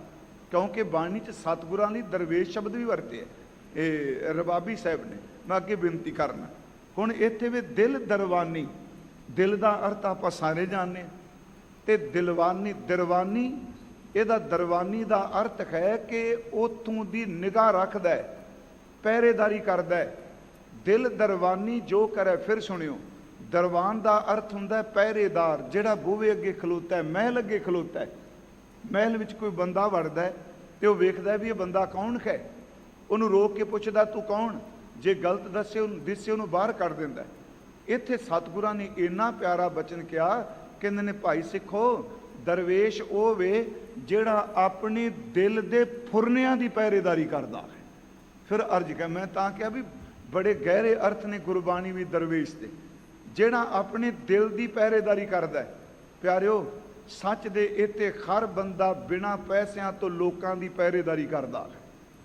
ਕਿਸੇ ਦਾ ਪੁੱਤਰ ਦੀ, ਕਿਸੇ ਦੀ ਧੀ ਦੀ, ਕਿਸੇ ਦੇ ਵਪਾਰ ਦੀ। ਕਈਆਂ ਬੰਦਿਆਂ ਦਾ ਸੁਭਾਅ ਹੀ ਇਹ ਵੇ, ਉਹ ਆਪਣੀ ਗਿਰਬਾਨ ਵਿੱਚ ਪਹਿਰੇਦਾਰੀ ਕਰਨ ਦੀ ਥਾਂ ਤੇ ਸਮਾਜ ਦੀ ਪਹਿਰੇਦਾਰੀ ਕਰੀ ਜਾਂਦੇ ਆ, ਤੇ ਫਿਰ ਰਿਪੋਰਟਾਂ ਲੋਕਾਂ ਨੂੰ ਦਿੰਦੇ ਨੇ, ਅੱਜ ਸੁਣਿਆ ਜੇ ਆ ਹੋਇਆ, ਅੱਜ ਸੁਣਿਆ ਆ ਹੋਇਆ। ਮਹਾਰਾਜ ਕਹਿੰਦੇ ਉਹ ਭਲੇ ਬਾਣਸਾ, ਜੇ ਪਹਿਰੇਦਾਰੀ ਕਰਨੀ ਹੈ ਤੇ ਲੋਕਾਂ ਦੇ ਘਰ ਦੀ ਪਹਿਰੇਦਾਰੀ ਨਾ ਕਰ, ਤੂੰ ਆਪਣੇ ਦਿਲ ਦੇ ਬੂਹੇ ਦੀ ਪਹਿਰੇਦਾਰੀ ਕਰ। ਤੂੰ ਗੁਰੂ ਕੋਲ ਬੈਠ ਕੇ ਆਪਣੇ ਫੁਰਨੇ ਵੇਖ ਕੇ ਕਿਹੜਾ ਗਲਤ ਫੁਰਨਾ ਮੇਰੇ ਅੰਦਰ ਜਾ ਰਿਹਾ ਹੈ ਤੇ ਕਿਹੜੀ ਵਾਸ਼ਨਾ ਦੇ ਫੁਰਨੇ ਨੇ ਮੇਰੇ ਘਰ ਨੂੰ ਤਬਾਹ ਕਰ ਦੇਣਾ ਹੈ। ਪਹਿਰੇਦਾਰ ਹੋਵੇ ਜਿਹੜਾ ਆਪਣੇ ਦਿਲ ਦਾ ਪਹਿਰਾ ਦੇਵੇ। ਸਤਿਗੁਰਾਂ ਨੇ ਬਾਣੀ 'ਚ ਕਿਹਾ, ਦਿਲ ਦਰਵਾਨੀ ਜੋ ਕਰੈ, ਜਿਹੜਾ ਆਪਣੇ ਦਿਲ ਦੀ ਪਹਿਰੇਦਾਰੀ ਕਰਦਾ ਹੈ। ਦਰਵੇਸ਼ੀ ਦਿਲ ਰਾਸ, ਰਾਸ ਦਾ ਅਰਥ ਵੈਸੇ ਪੂੰਜੀ ਹੁੰਦਾ, ਅਸਲ 'ਚ ਦਰਵੇਸ਼ ਉਹ ਵੇ ਜਿਹੜਾ ਆਪਣੇ ਦਿਲ ਨੂੰ ਪਰਮਾਤਮਾ ਦੇ ਰਸਤੇ ਤੇ ਤੋਰ ਦੇ। ਅਗਲੀ ਗੱਲ, ਉਹ ਰੌਲਾ ਨਹੀਂ ਪਾਉਂਦਾ।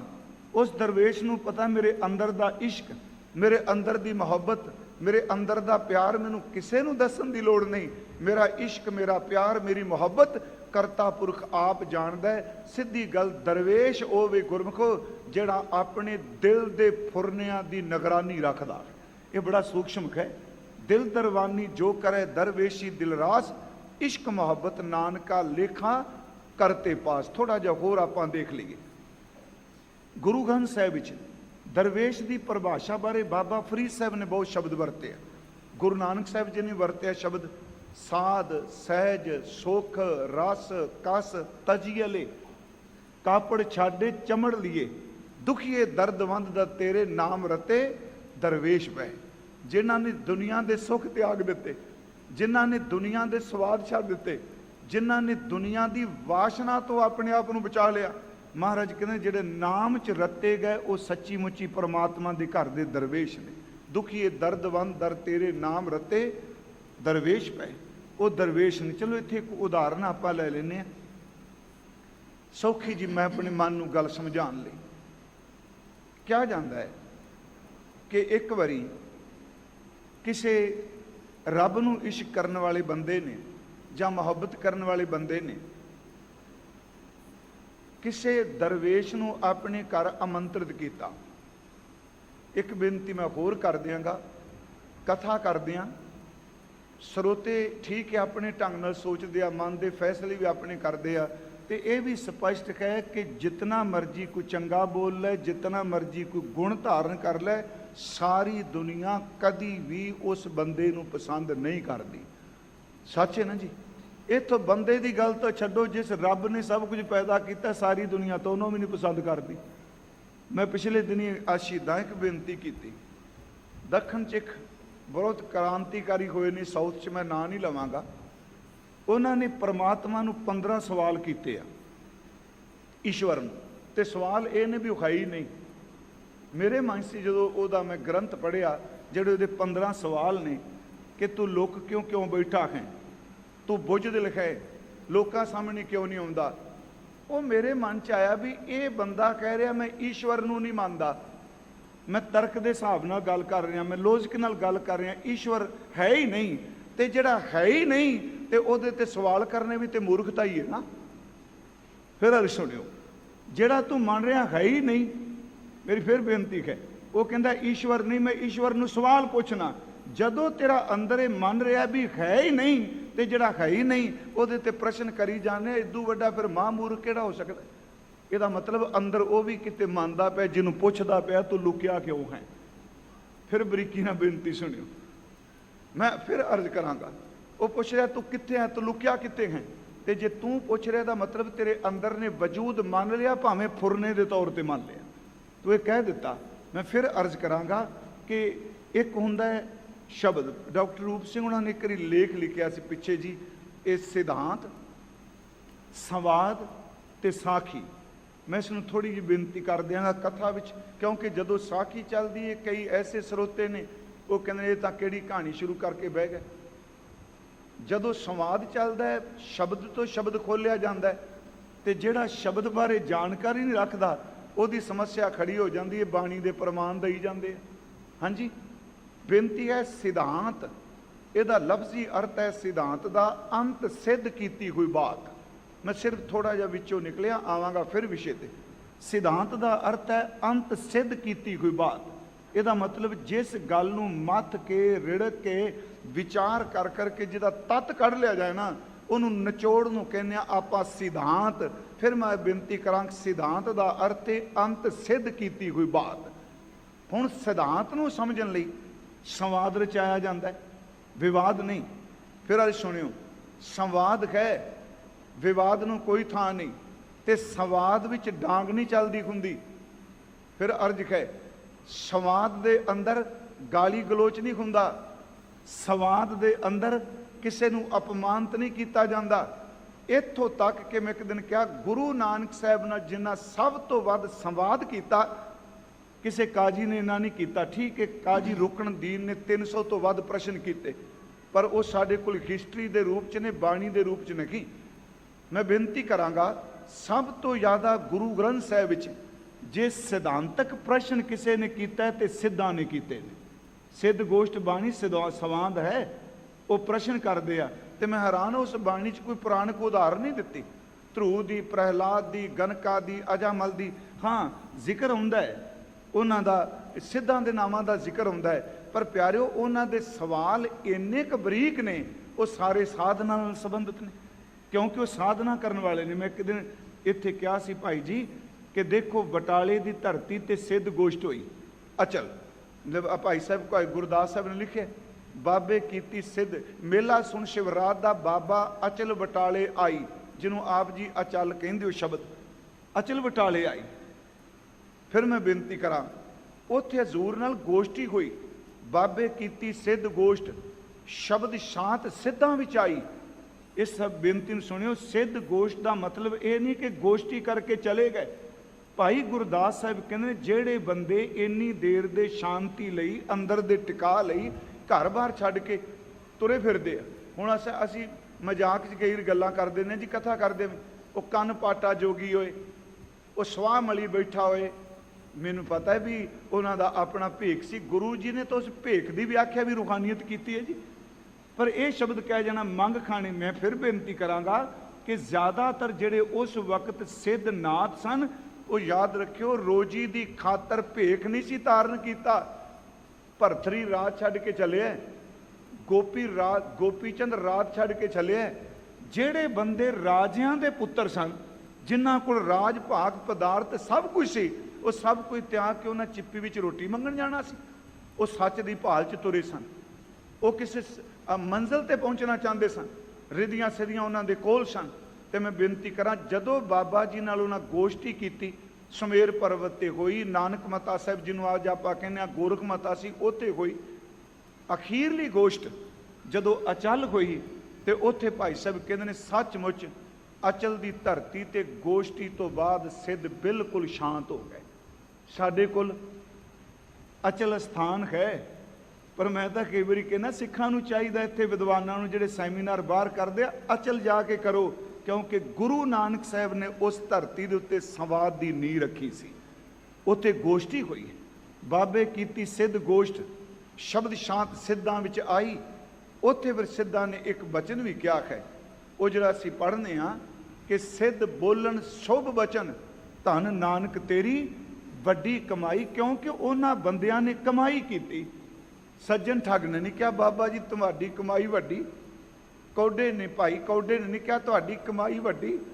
ਪਿਆਰਿਓ ਯਾਦ ਰੱਖਿਓ, ਜਿਹੜਾ ਅੰਦਰ ਸੁਰਤ ਕਰਕੇ ਚੱਲਿਆ ਹੈ, ਸ਼ਬਦ ਦੀ ਕਮਾਈ ਕਰਦਾ ਹੈ, ਉਹਨੂੰ ਪਤਾ ਹੈ ਵੀ ਸ਼ਬਦ ਦੀ ਕਮਾਈ ਕਿਉਂ ਨਾ ਕਿਹਾ ਕਿ ਬਾਬਾ ਜੀ ਅੱਜ ਤੁਹਾਡੇ ਨਾਲ ਗੋਸ਼ਟ ਕਰ ਲਈ, ਠੰਡ ਪੈ ਗਈ। ਸੱਚੇ ਪਾਤਸ਼ਾਹ ਉਹਨਾਂ ਲਈ ਸ਼ਬਦ ਵਰਦੇ ਨੇ, ਆਪ ਜੀ ਤੋਂ ਵੱਡਾ ਇੱਥੇ ਕੋਈ ਨਹੀਂ। ਬਾਬੇ ਕੀਤੀ ਸਿੱਧ ਗੋਸ਼ਟ, ਸ਼ਬਦ ਸ਼ਾਂਤ ਸਿੱਧਾਂ ਵਿੱਚ ਆਈ। ਤੇ ਉਹ ਅੱਗੇ ਕਹਿੰਦੇ ਨੇ ਵੱਡਾ ਪੁਰਖ ਪ੍ਰਗਟਿਆ, ਕਲਯੁਗ ਅੰਦਰ ਜੋਤ ਜਗਾਈ। ਮੈਂ ਥੋੜਾ ਜਿਹਾ ਆਪ ਜੀ ਦਾ ਟਾਈਮ ਇਸ ਕਰਕੇ ਲੈਣ ਲੱਗਾ। ਇੱਕ ਸ਼ਬਦ ਹੈ ਸਿਧਾਂਤ। ਸਿਧਾਂਤ ਨੂੰ ਸਮਝਣ ਵਾਸਤੇ ਸਾਡੇ ਕੋਲ ਸੰਵਾਦ ਹੈ, ਤੇ ਸੰਵਾਦ ਉਹੀ ਬੰਦਾ ਕਰੇਗਾ ਜਿਹੜਾ ਸਿਧਾਂਤ ਦੀ ਗੱਲ ਨੂੰ ਥੋੜਾ ਬਹੁਤ ਜਾਣਦਾ ਹੈ। ਫਿਰ ਅਰ ਸੁਣਿਓ, ਬਾਕੀ ਤਾਂ ਜਕਾਰੇ ਹੀ ਨੇ ਨਾ ਜੀ। ਜੇ ਬੰਦੇ ਇਕੱਠੇ ਹੋਏ ਆਪਣਾ ਧੜਾ ਜਿੱਤ ਗਿਆ ਜੀ, ਜਕਾਰੇ ਤੇ ਜਕਾਰਾ। ਫਿਰ ਬੇਨਤੀ ਹੈ, ਸੰਵਾਦ ਵਿੱਚ ਕਾਲਾਪਨ ਨਹੀਂ, ਸਵਾਦ ਵਿੱਚ ਫਿੱਕੇ ਬੋਲ ਨਹੀਂ, ਸੰਵਾਦ ਦੇ ਵਿੱਚ ਕੇਵਲ ਡਾਂਗਾਂ ਚੁੱਕਣੀਆਂ ਨਹੀਂ। ਸਤਿਗੁਰਾਂ ਨੇ ਤਾਂ ਸਿੱਧ ਗੋਸ਼ਟ ਵਿੱਚ ਇੱਕ ਬਚਨ ਕਿਹਾ ਹੈ, ਰੋਸ ਨਾ ਕੀਜੈ ਉੱਤਰ ਦੀਜੈ। ਸਿਧਾਂਤ ਨੂੰ ਸਮਝਣ ਵਾਸਤੇ ਮੈਂ ਬੇਨਤੀ ਕਰਾਂਗਾ ਸੰਵਾਦ ਹੈ। ਹੁਣ ਅਗਲੀ ਗੱਲ ਧਿਆਨ ਨਾਲ ਸੁਣਿਓ ਜੀ। ਮੰਨ ਲਓ ਜਿਹਨੂੰ ਸੰਵਾਦ ਦੀ ਸਮਝ ਹੀ ਨਾ ਪਏ, ਸੈਮੀਨਾਰ ਹੋ ਰਿਹਾ, ਵਿਦਵਾਨ ਪੁਰਸ਼ ਬੋਲ ਰਹੇ ਆ, ਤੇ ਮੇਰੇ ਵਰਗਾ ਮੈਂ ਆਪਣੀ ਗੱਲ ਕਰ ਰਿਹਾ, ਮੈਂ ਆ ਕੇ ਬਹਿ ਗਿਆ, ਨਾ ਤਾਂ ਮੈਨੂੰ ਉਹਨਾਂ ਦੀ ਭਾਸ਼ਾ ਦੀ ਸਮਝ ਪੈ ਰਹੀ, ਨਾ ਜੋ ਬੋਲ ਰਿਹਾ ਕਿਤਾਬਾਂ ਦੇ ਹਵਾਲੇ ਦੇ ਰਿਹਾ ਮੈਨੂੰ ਉਹ ਵੀ ਸਮਝ ਤੋਂ ਬਾਹਰ। ਤੇ ਮੈਂ ਵੇਖਾਂਗਾ ਚਾਰ ਚੁਫੇਰੇ ਵੀ ਇਹ ਜਿਹੜੀ ਗੱਲਬਾਤ ਕਰਦੇ ਪਏ ਮੇਰੀ ਸਮਝ ਤੋਂ ਬਾਹਰ ਹੈ। ਫਿਰ ਯਾਦ ਰੱਖਿਓ, ਜਿਹਨੂੰ ਸਿਧਾਂਤ ਦੀ ਉਸ ਤਰ੍ਹਾਂ ਸਮਝਣਾ ਪਏ ਸੰਵਾਦ ਨਾਲ, ਉਹਦੇ ਲਈ ਫਿਰ ਸਾਖੀ ਕੰਮ ਕਰਦੀ ਏ। ਉਹਨੂੰ ਕਹਾਣੀ ਜਾਂ ਸਾਖੀ ਸੁਣਾਓ, ਸੱਚ ਵੇ ਸਾਖੀ ਨਾਲ ਸਮਝ ਪੈ ਜਾਂਦੀ ਹੈ ਕਹਿਣਾ ਕੀ ਚਾਹੁੰਦੇ ਆ। ਫਿਰ ਤਿੰਨ ਸ਼ਬਦ ਚੇਤੇ ਰੱਖਿਓ, ਸਿਧਾਂਤ, ਸੰਵਾਦ ਤੇ ਸਾਖੀ। ਥੋੜਾ ਜਿਹਾ ਆਓ, ਮੈਂ ਅੱਜ ਇਹ ਵਿਸ਼ਾ ਲੈ ਲਿਆ ਆਪਾਂ ਥੋੜਾ ਬਾਣੀ, ਕਿਉਂਕਿ ਜਦੋਂ ਮੈਂ ਸਾਖੀ ਕਰਨਾ ਸਾਨੂੰ ਇਹ ਪਤਾ ਹੈ ਪਿਆਰਿਓ, ਇਹ ਪ੍ਰਧਾਨ ਜੀ ਬੈਠੇ ਆ ਕੇ, ਇਹ ਆਮ ਬੰਦਾ ਜੌਬ ਕਰਦਾ ਹੈ ਨਾ ਜੀ, ਇੱਕ ਵਾਰੀ ਇੰਟਰਵਿਊ ਦੇ ਦਿੱਤੀ, ਕੰਮ ਕਰਨ ਲੱਗ ਪਿਆ, ਫਿਰ ਸੌਖਾ ਨਿਕਲ ਜਾਂਦੇ ਨੇ ਦਿਨ। ਤੇ ਜੇ ਮੰਨ ਲਓ ਕੋਈ ਗਲਤੀ ਕਰਦਾ, ਡਾਂਟਿਆ ਜਾਂਦਾ ਜਾਂ ਫਿਰ ਪੁੱਛਿਆ ਜਾਂਦਾ। ਪਰ ਯਾਦ ਰੱਖਿਓ, ਪ੍ਰਚਾਰਕ ਵਿਚਾਰਾ ਰੋਜ਼ ਹੀ ਇੰਟਰਵਿਊ ਦਿੰਦਾ, ਤੇ ਕਰੋੜਾਂ ਬੰਦੇ ਰੋਜ਼ ਲੈਂਦੇ ਆ ਇੰਟਰਵਿਊ। ਉਹਦੇ ਵਿੱਚ ਕਈ ਵਿਰੋਧੀ ਵੀ ਹੁੰਦੇ ਆ, ਕੋਈ ਪਿਆਰ ਕਰ, ਕੋਈ ਅਨਭਗਤ ਵੀ ਹੁੰਦੇ। ਮੈਂ ਬੇਨਤੀ ਕਰਾਂਗਾ, ਸਿਧਾਂਤ ਨੂੰ ਸਮਝਣ ਲਈ ਸੰਵਾਦ ਹੈ, ਤੇ ਸੰਵਾਦ ਦੀ ਜਿਹਨੂੰ ਸਮਝਣਾ ਪਏ ਉਹਦੇ ਵਾਸਤੇ ਫਿਰ ਸਾਖੀ ਕੰਮ ਕਰਦੀ ਹੈ। ਗੱਲ ਸੁਣੋ ਸਿੱਧੀ, ਇਹ ਤੱਤ ਨਿਚੋੜ ਹੈ ਨਾ ਜੀ। ਸਿਧਾਂਤ ਇਹ ਵੇ ਜਿਹੜਾ ਪਰਮੇਸ਼ਵਰ ਦੀ ਸ਼ਰਨ ਵਿੱਚ ਪੈ ਜਾਏ ਉਹਨੂੰ ਸੁੱਖ ਮਿਲਦਾ ਹੈ। ਅਸੀਂ ਪਾਠ ਕਰਨੇ, ਕੱਲ ਵੀ ਪ੍ਰਮਾਣ ਦਿੱਤਾ, ਜੋ ਸੁਖ ਕੋ ਚਾਹੈ ਸਦਾ ਸਰਨ ਰਾਮ ਕੀ, ਲੈ। ਹੁਣ ਇਹ ਮੈਂ ਕਹਿ ਦਿੱਤਾ ਵੀ ਇਹ ਸਿਧਾਂਤ ਜੇ ਜੀ ਨਿਚੋੜ ਹੈ ਅੱਜ ਤੱਕ ਦਾ, ਕਿ ਜਿਹੜਾ ਪਰਮੇਸ਼ਵਰ ਦੀ ਸ਼ਰਨ ਵਿੱਚ ਪੈ ਜਾਂਦਾ ਉਹਨੂੰ ਸੁੱਖ ਮਿਲਦਾ, ਤੇ ਜਿਹੜਾ ਨਹੀਂ ਜਾਣਦਾ ਇਹਦੇ ਬਾਰੇ ਉਹ ਕਹੇਗਾ ਜੀ ਮੈਨੂੰ ਸਮਝ ਕਿਵੇਂ ਪਏ। ਉਹਨੂੰ ਫਿਰ ਸਾਖੀ ਸੁਣਾਉਂਦੇ ਨੇ ਗੁਰੂ ਜੀ। ਇੱਕ ਸ਼ਬਦ ਆਪਾਂ ਪੜ੍ਹ ਲੈਂਦੇ ਹਾਂ, ਉਹਦੀ ਡਿਟੇਲ 'ਚ ਨਹੀਂ ਜਾਣਾ। ਉਹ ਸ਼ਬਦ ਹੈ ਸੋਲਠ ਰਾਗ ਦਾ, ਗੁਰੂ ਤੇਗ ਬਹਾਦਰ ਸੱਚੇ ਪਿਤਾ ਜੀ ਮਹਾਰਾਜ। ਉਹ ਸ਼ਬਦ ਹੈ ਮਨ ਰੇ ਪ੍ਰਭ ਕੀ ਸ਼ਰਨ ਵਿਚਾਰੋ। ਇਹ ਸਿਧਾਂਤ ਹੈ ਕਿ ਮਨਾ ਪਰਮਾਤਮਾ ਦੀ ਸ਼ਰਨ ਵਿੱਚ ਪਾਓ, ਦੀ ਵਿਚਾਰ ਕਰ। ਹੁਣ ਸਵਾਲ ਹੈ ਜੀ ਉਹਦੀ ਸ਼ਰਨ ਵਿੱਚ ਪੈ ਕੇ ਕੀ ਮਿਲਦਾ ਹੈ, ਸਾਨੂੰ ਸਮਝਾਓ। ਤੇ ਫਿਰ ਸਤਿਗੁਰਾਂ ਨੇ ਸਾਰੇ ਸ਼ਬਦ ਵਿੱਚ ਸਾਖੀਆਂ ਲੈ ਲਿਖੀਆਂ। ਮਹਾਰਾਜ ਬਚਨ ਕਰਦੇ ਨੇ, ਮਨ ਰੇ ਪ੍ਰਭ ਕੀ ਸ਼ਰਨ ਵਿਚਾਰੋ, ਜੇ ਸਿਮਰਤ ਗਨਕਾ ਸੀ ਉਦਰੀ ਤਾਕੋ ਜਸ ਔਰ ਧਾਰੋ। ਫਿਰ ਯਾਦ ਰੱਖਿਓ, ਗਨਕਾ ਸੀ ਉਦਰੀ ਇਹ ਕਹਾਣੀ ਹੈ, ਤਾਕੋ ਜਸ ਔਰ ਧਾਰੋ। ਉਸ ਸਾਖੀ ਨੂੰ ਸੁਣ ਕੇ ਤੂੰ ਇਹ ਸਿਧਾਂਤ ਪੱਕਾ ਕਰ ਲੈ ਵੀ ਰੱਬ ਜਿਹੜਾ ਪਾਪੀਆਂ ਨੂੰ ਉਤਾਰ ਦਿੰਦਾ ਹੈ। ਫਿਰ ਅਰਜ ਹੈ, ਦੇਖੋ ਸਾਖੀ ਤੇ ਸਿਧਾਂਤ ਹੈ। ਜੇ ਸਿਮਰਤ ਗਨਕਾ ਸੀ ਉਦਰੀ ਤਾਕੋ ਜਸ ਉਰ ਧਾਰੋ, ਅਟਲ ਭਇਓ ਧਰੂ ਜਾ ਕੈ ਸਿਮਰਨ ਅਰ ਨਿਰਭੈ ਪਦ ਪਾਇਆ। ਧਰੂ ਤਾਂ ਇੱਕ ਸਾਖੀ ਹੈ ਜੀ, ਅਟਲ ਪਦਵੀ ਤੇ ਪਹੁੰਚ ਗਿਆ। ਤੇ ਦੁੱਖ ਹਰਤਾ ਇਹ ਬਿਦ ਕੋ ਸੁਆਮੀ ਤੈ ਕਾਹੇ ਬਿਸਰਾਇਆ, ਜਾਬੀ ਸ਼ਰਨ ਗਈ ਕਿਰਪਾ ਨਿਧ ਗਜ ਗਰਾਹ ਤੇ ਛੂਟਾ। ਮਹਿਮਾ ਨਾਮ ਕਹਾਂ ਲਉ ਬਰਨੂ, ਰਾਮ ਕਹਿਤ ਬੰਧਨ ਤੇ ਟੂਟਾ। ਅਜਾਮਲ ਪਾਪੀ ਜਗ ਜਾਣੈ ਨਿਮਖ ਮਾਏ ਨਿਸਤਾਰਾ, ਨਾਨਕ ਕਹਿਤ ਚੇਤ ਚਿੰਤਾ ਮਨ ਤੈ ਪੀ ਉਤਰੈ ਪਾਰਾ। ਗੱਲ ਸਿਰਫ ਇੰਨੀ ਸਮਝਾਣੀ ਸੀ ਉਹ ਬੰਦਿਆ, ਵਾਹਿਗੁਰੂ ਜੀ ਦੀ ਸ਼ਰਨ 'ਚ ਪੈ ਜਾ, ਤੇਰਾ ਭਲਾ ਹੋ ਜਾਊਗਾ। ਹੁਣ ਜਿਹਨੂੰ ਨਹੀਂ ਸਮਝ ਉਹਨੂੰ ਫਿਰ ਕਹਾਣੀ ਦੱਸ ਦਿੱਤੀ, ਗਨਕਾ ਦੀ ਦੱਸ ਦਿੱਤੀ, ਧਰੂ ਦੀ ਦੱਸ ਦਿੱਤੀ, ਹਾਥੀ ਦੀ ਦੱਸ ਦਿੱਤੀ, ਅਜਾਮਲ ਦੀ ਦੱਸ ਦਿੱਤੀ। ਪਰ ਇੱਕ ਬੇਨਤੀ ਹੈ ਤੇ ਕਥਾ ਸੁਣਨਾ ਮੈਂ ਜਦੋਂ ਹੋਵਾਂ ਕਰ, ਸਾਖੀ ਉਹ ਜਿਹੜੀ ਸਿਧਾਂਤ ਦੀ ਵਿਆਖਿਆ ਕਰੇ। ਇਹ ਨਹੀਂ ਸਿਧਾਂਤ ਕੁਝ ਕਹੀ ਜਾਏ ਤੇ ਸਾਖੀ ਕੁਝ ਕਹੀ ਜਾਏ। ਫਿਰ ਮੇਰੀ ਅਰਜ਼ ਹੈ ਜਿਹੜੀ ਸਿਧਾਂਤ ਦੀ ਵਿਆਖਿਆ ਕਰੇ। ਅੱਜ ਮੈਂ ਆਪ ਨੂੰ ਬੇਨਤੀ ਕਰ ਲਗਾ, ਸ਼ਬਦ ਪਹਿਲਾ ਸ਼ਲੋਕ ਹੈ, ਦਰਵੇਸੀ ਕੋ ਜਾਣ ਸੀ ਵਿਰਲਾ ਕੋ ਦਰਵੇਸ਼, ਜੇ ਘਰ ਘਰ ਖੰਡੈ ਮੰਗਦਾ ਤਿਗ ਜੀਵਨ ਤਿਗਵੇਸ਼। ਕੋਈ ਵਿਰਲਾ ਦਰਵੇਸ਼ ਹੈ। ਮੈਂ ਅਰਜ਼ ਕੀਤੀ ਦਰਵੇਸ਼ ਉਹ ਜਿਹੜਾ ਦਿਲ ਦਾ ਪਹਿਰਾ ਦਿੰਦਾ। ਇੱਥੇ ਇੱਕ ਸਾਖੀ ਮੈਂ ਜਿਹੜੀ ਅਰਜ਼ ਕਰ ਲਗਾ ਜੀ ਚੋਂ ਨਿਕਲੇ ਆ। ਕਹਿੰਦੇ ਨੇ ਕਿਸੇ ਬਹੁਤ ਚੰਗੇ ਬੰਦੇ ਨੇ, ਪਰਮਾਤਮਾ ਨੂੰ ਪਿਆਰ ਕਰਨ ਵਾਲਾ ਸੀ, ਬਹੁਤ ਦੌਲਤ ਸੀ ਉਹਦੇ ਕੋਲ, ਨੌਕਰ ਚਾਕਰ ਸਨ। ਪਰ ਉਹਦੀ ਰਸੋਈ ਦੇ ਵਿੱਚ ਇੱਕ ਬਹੁਤ ਨੇਕ ਬੀਬੀ ਕੰਮ ਕਰਦੀ ਸੀ। ਉਹ ਬੋਲਦੀ ਘੱਟ ਸੀ, ਪ੍ਰਸ਼ਾਦਾ ਪਾਣੀ ਜੋ ਨਾ ਕਹਿਣਾ ਉਹ ਖਾਣਾ ਉਹਨੇ ਤਿਆਰ ਕਰ ਦੇਣਾ। ਅੱਜ ਉਹ ਘਰ ਆਇਆ, ਉਹਨੇ ਆਪਣੀ ਉਸ ਰਸੋਈ ਵਿੱਚ ਕੰਮ ਕਰਨ ਵਾਲੀ ਉਸ ਬੀਬੀ ਨੂੰ, ਨੌਕਰਾਣੀ ਨੂੰ ਕਿਹਾ ਕਿ ਅੱਜ ਬੜੀ ਖੁਸ਼ੀ ਦੀ ਗੱਲ ਹੈ। ਉਹ ਕਹਿੰਦੀ ਮਾਲਿਕ ਦੱਸੋ। ਕਹਿੰਦਾ ਅੱਜ ਸਾਡੇ ਘਰ ਵਿੱਚ ਦੁਪਹਿਰ ਨੂੰ ਇੱਕ ਦਰਵੇਸ਼ ਖਾਣਾ ਖਾਣ ਵਾਸਤੇ ਆ ਰਿਹਾ। ਮੈਂ ਇਹ ਘਟਨਾ ਪਹਿਲਾਂ ਇੱਕ ਵਾਰ ਅਰਜ਼ ਕੀਤੀ ਸੀ। ਇੱਕ ਦਰਵੇਸ਼ ਸਾਡੇ ਘਰ ਭੋਜਨ ਛਕਣ ਆ ਰਿਹਾ, ਮੈਂ ਆਮੰਤਰਿਤ ਕਰਕੇ ਆਇਆ, ਸੱਦਾ ਪੱਤਰ ਦੇ ਕੇ ਆਇਆ। ਉਹ ਇੰਨੀ ਖੁਸ਼ ਜੀ, ਅੱਜ ਸਾਡੇ ਘਰ ਦਰਵੇਸ਼ ਆਵੇਗਾ। ਉਹ ਆਇਆ, ਜੋ ਕੁਝ ਉਹਨੇ ਲਾਪਸੀ ਬਣਾਈ ਸੀ ਜੀ, ਆ ਖਿਚੜੀ ਰੂਪ, ਉਸ ਦਰਵੇਸ਼ ਦੇ ਅੱਗੇ ਰੱਖ ਦਿੱਤੀ। ਜ਼ਿਆਦਾ ਪਕਵਾਨ ਨਹੀਂ ਬਣਾਏ, ਇੱਕ ਅੱਧੀ ਕੋਈ ਸਬਜ਼ੀ ਭਾਜੀ ਉਹਨੇ ਬਣਾਈ। ਉਹ ਜਿਹੜਾ ਦਰਵੇਸ਼ ਆਇਆ ਸੀ ਉਹਨੇ ਬੁਰਕੀ ਤੋੜ ਕੇ, ਕੋਰ ਤੋੜ ਕੇ ਆਪਣੇ ਮੂੰਹ ਵਿੱਚ ਪਾਈ ਬੁਰਕੀ, ਤੇ ਇੱਕੋ ਦਮ ਬੁਰਕੀ ਦੇ ਅੰਦਰ ਕੇ ਵਿੱਚੋਂ ਬੋਲਣ ਲੱਗ ਪਿਆ। ਕਹਿੰਦਾ ਸੱਦੇ ਤੇ ਦੇ ਲੈਂਦੇ ਹੋ, ਪਰ ਖਾਣਾ ਪਕਾਉਣ ਦਾ ਤੁਹਾਨੂੰ ਪਤਾ ਨਹੀਂ। ਜਿਹਨੇ ਆਮੰਤਰਿਤ ਕੀਤਾ ਸੀ ਉਹ ਵਿਚਾਰਾ ਸ਼ਸ਼ੋ ਪੰਜੇ 'ਚ ਪੈ ਗਿਆ। ਕਹਿੰਦਾ ਜੀ ਦਰਵੇਸ਼ ਮਹਾਰਾਜ ਹੋਇਆ ਕੀ? ਕਹਿਣ ਲੱਗੇ ਤੂੰ ਆਪ ਖਾ ਕੇ ਦੇਖ, ਨਾ ਇਹਦੇ ਵਿੱਚ ਮਿੱਠਾ ਨਾ ਸਲੂਣਾ, ਇਹ ਨਾ ਮਿੱਠਾ ਹੈ ਨਾ ਸਲੂਣਾ ਹੈ। ਉਹ ਬੰਦੇ ਨੂੰ ਗੁੱਸਾ ਚੜ ਗਿਆ।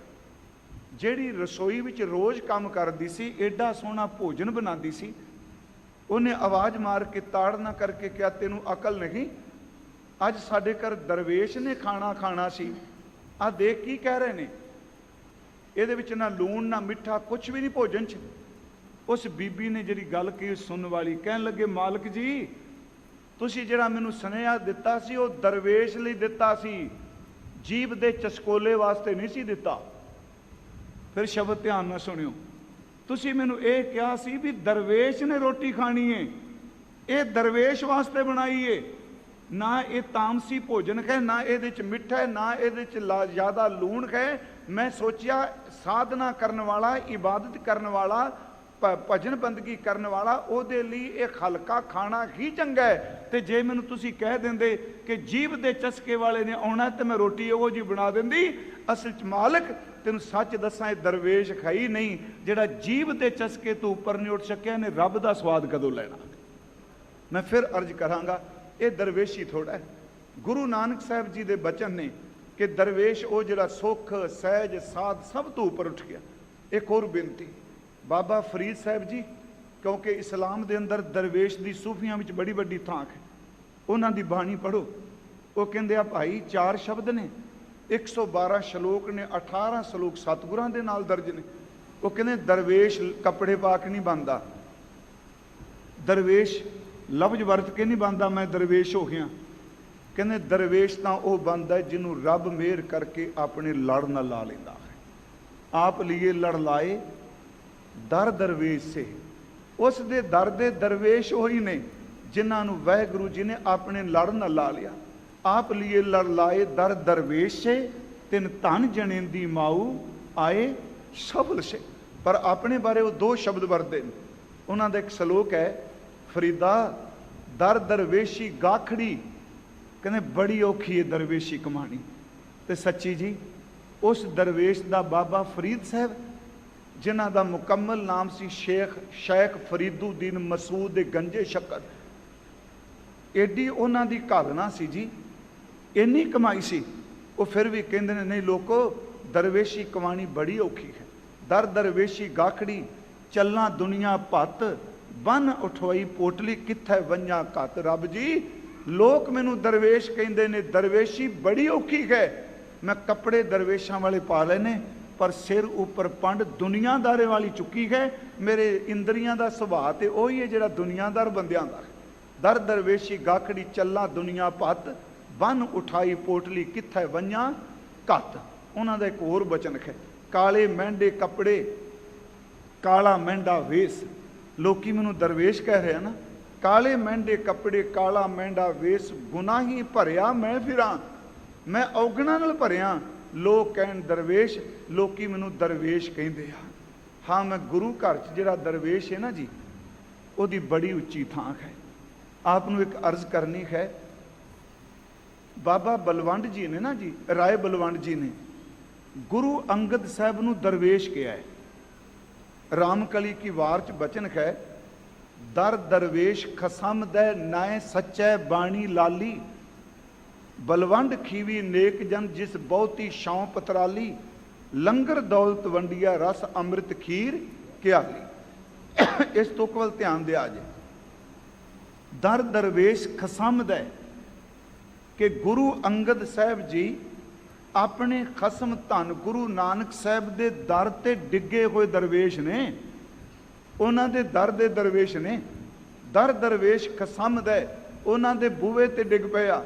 ਨਾਏ ਸੱਚੈ ਬਾਣੀ ਲਾਲੀ, ਇੱਥੇ ਮੈਂ ਤਾਂ ਕਿਹਾ ਧਿਆਨ ਦਿਓ, ਤੇ ਲਫ਼ਜ਼ ਹੈ ਬਾਣੀ। ਉਂਝ ਵੈਸੇ ਬਾਣੀ ਦੇ ਅਰਥ ਸਿੱਧੇ ਅਸੀਂ ਗੁਰਬਾਣੀ ਕਰਨੇ ਆ ਨਾ ਜੀ, ਪਰ ਗੁਰਬਾਣੀ ਵਿੱਚ ਹਰ ਬਾਣੀ ਲਫ਼ਜ਼ ਦਾ ਅਰਥ ਬਾਣੀ ਨਹੀਂ। ਕਿਤੇ ਬਾਣੀ ਝੂਠ ਲਈ ਵੀ ਆਇਆ ਹੈ, ਸਤਿਗੁਰੂ ਬਿਨਾ ਹੋਰ ਕੱਚੀ ਹੈ ਬਾਣੀ, ਝੂਠੀ ਬਾਣੀ। ਇੱਕ ਬਾਣੀ ਦਾ ਲਫ਼ਜ਼ੀ ਅਰਥ ਆਪਾਂ ਧੁਰ ਕੀ ਬਾਣੀ ਕਹਿੰਦੇ ਆ, ਖਸਮ ਕੀ ਬਾਣੀ ਕਹਿੰਦੇ ਆ, ਪਰ ਇੱਥੇ ਜਿਹੜਾ ਸ਼ਬਦ ਆਇਆ ਦਰ ਦਰਵੇਸ਼ ਖਸਮਦ ਹੈ, ਨਾਏ ਸੱਚੈ ਬਾਣੀ ਲਾਲੀ, ਇੱਥੇ ਬਾਣੀ ਦਰ ਤੇ ਬਨਾਵਟ ਬਣੀ ਹੋਈ ਹੈ। ਇਹਦਾ ਅਰਥ ਇਹ ਵੇ ਕਿ ਧੰਨ ਗੁਰੂ ਅੰਗਦ ਸਾਹਿਬ ਜੀ ਗੁਰੂ ਨਾਨਕ ਸਾਹਿਬ ਦੇ ਦਰ ਦੇ ਦਰਵੇਸ਼ ਨੇ। ਉਹਨਾਂ ਦੇ ਮੁਖ ਦੇ ਉੱਤੇ ਜਿਹੜੀ ਲਾਲੀ ਭਖਦੀ ਪਈ ਏ, ਇਹ ਦਰਵੇਸ਼ੀ ਦੀ ਨਿਸ਼ਾਨੀ ਹੈ। ਉਸ ਦੇ ਘਰ ਦੇ ਦਰਵੇਸ਼ ਨੇ। ਸੱਚਮੁੱਚ ਮੈਂ ਆਪ ਨੂੰ ਕਿਹਾ, ਦਰਵੇਸ਼ ਇਹ ਵੇ ਜਿਹੜਾ ਬੂਹੇ ਅੱਗੇ ਡਿੱਗ ਪਿਆ। ਇੱਕ ਵਿਦਵਾਨ ਕਹਿੰਦਾ ਹੈ, ਕੂਚਾ ਯਾਰ ਮੇਂ ਬੈਠ ਨਕਸ਼ੇ ਪਾ ਕੀ ਤਰ੍ਹਾਂ। ਲਫ਼ਜ਼ ਸੁਣੋ, ਕੂਚਾ ਇਹ ਯਾਰ ਮੇਂ ਬੈਠ ਨਕਸ਼ੇ ਪਾ ਕੀ ਤਰ੍ਹਾਂ। ਇਹਦਾ ਅਰਥ ਜਿਵੇਂ ਤੇਰੇ ਪੈਰ ਦੇ ਨਿਸ਼ਾਨ ਨਹੀਂ ਪੈਂਦੇ ਗਿੱਲੀ ਮਿੱਟੀ ਤੇ, ਇਸ ਤਰ੍ਹਾਂ ਯਾਰ ਦੇ ਬੂਹੇ ਤੇ ਬਹਿ ਜਾ ਜੇ ਦਰਵੇਸ਼ ਬਣਨਾ ਤਾਂ। ਆਪਾਂ ਤੁਰਨੇ ਆ, ਗਿੱਲੀ ਮਿੱਟੀ ਹੋਵੇ, ਤੁਰੀਏ ਤੇ ਸਾਡੇ ਪੈਰਾਂ ਦੇ ਨਿਸ਼ਾਨ ਪੈ ਜਾਂਦੇ ਆ। ਪਰ ਗੁਰਮੁਖੋ, ਜਿੱਥੇ ਪੈਰਾਂ ਦੇ ਨਿਸ਼ਾਨ ਪੈ ਜਾਣ ਉਹ ਕਦੀ ਚੁੱਕੇ ਜਾ ਸਕਦੇ ਆ? ਫਿਰ ਅਰਜ਼ ਹੈ, ਗਿੱਲੀ ਮਿੱਟੀ ਵਿੱਚ ਨਿਸ਼ਾਨ ਪੈ ਜਾਣ, ਉਹਨਾਂ ਨੂੰ ਚੁੱਕ ਨਹੀਂ ਕੋਈ ਸਕਦਾ, ਮਿਟਾ ਸਕਦਾ ਹੈ। ਤੇ ਮਹਾਰਾਜ ਕਹਿੰਦੇ ਨੇ ਇਸ ਤਰ੍ਹਾਂ ਯਾਰ ਦੀ ਗਲੀ ਵਿੱਚ ਬਹਿ ਜਾ ਸੱਜਣਾ। ਉਹ ਵਿਦਵਾਨ ਕਹਿੰਦਾ ਜਿਵੇਂ ਪੈਰਾਂ ਦੇ ਨਿਸ਼ਾਨ ਪਏ ਨੇ, ਮਰ ਤਾਂ ਜਾਈ ਪਰ ਮਾਲਕ ਦਾ ਦਰ ਨਾ ਛੱਡੀ। पूछा यार में बैठ नक्शे पा की तरह, कोई मिटा तो सके तेनू, खत्म तो कर सके पर उठा ना सके। अपने मालक दे सच्ची मुच्ची गुरु अंगद साहब इस तरह बह गए जी। उन्होंने जीवन दी सी घटनावां जिहड़ियां पढ़ने उन्होंने दरवेश किया।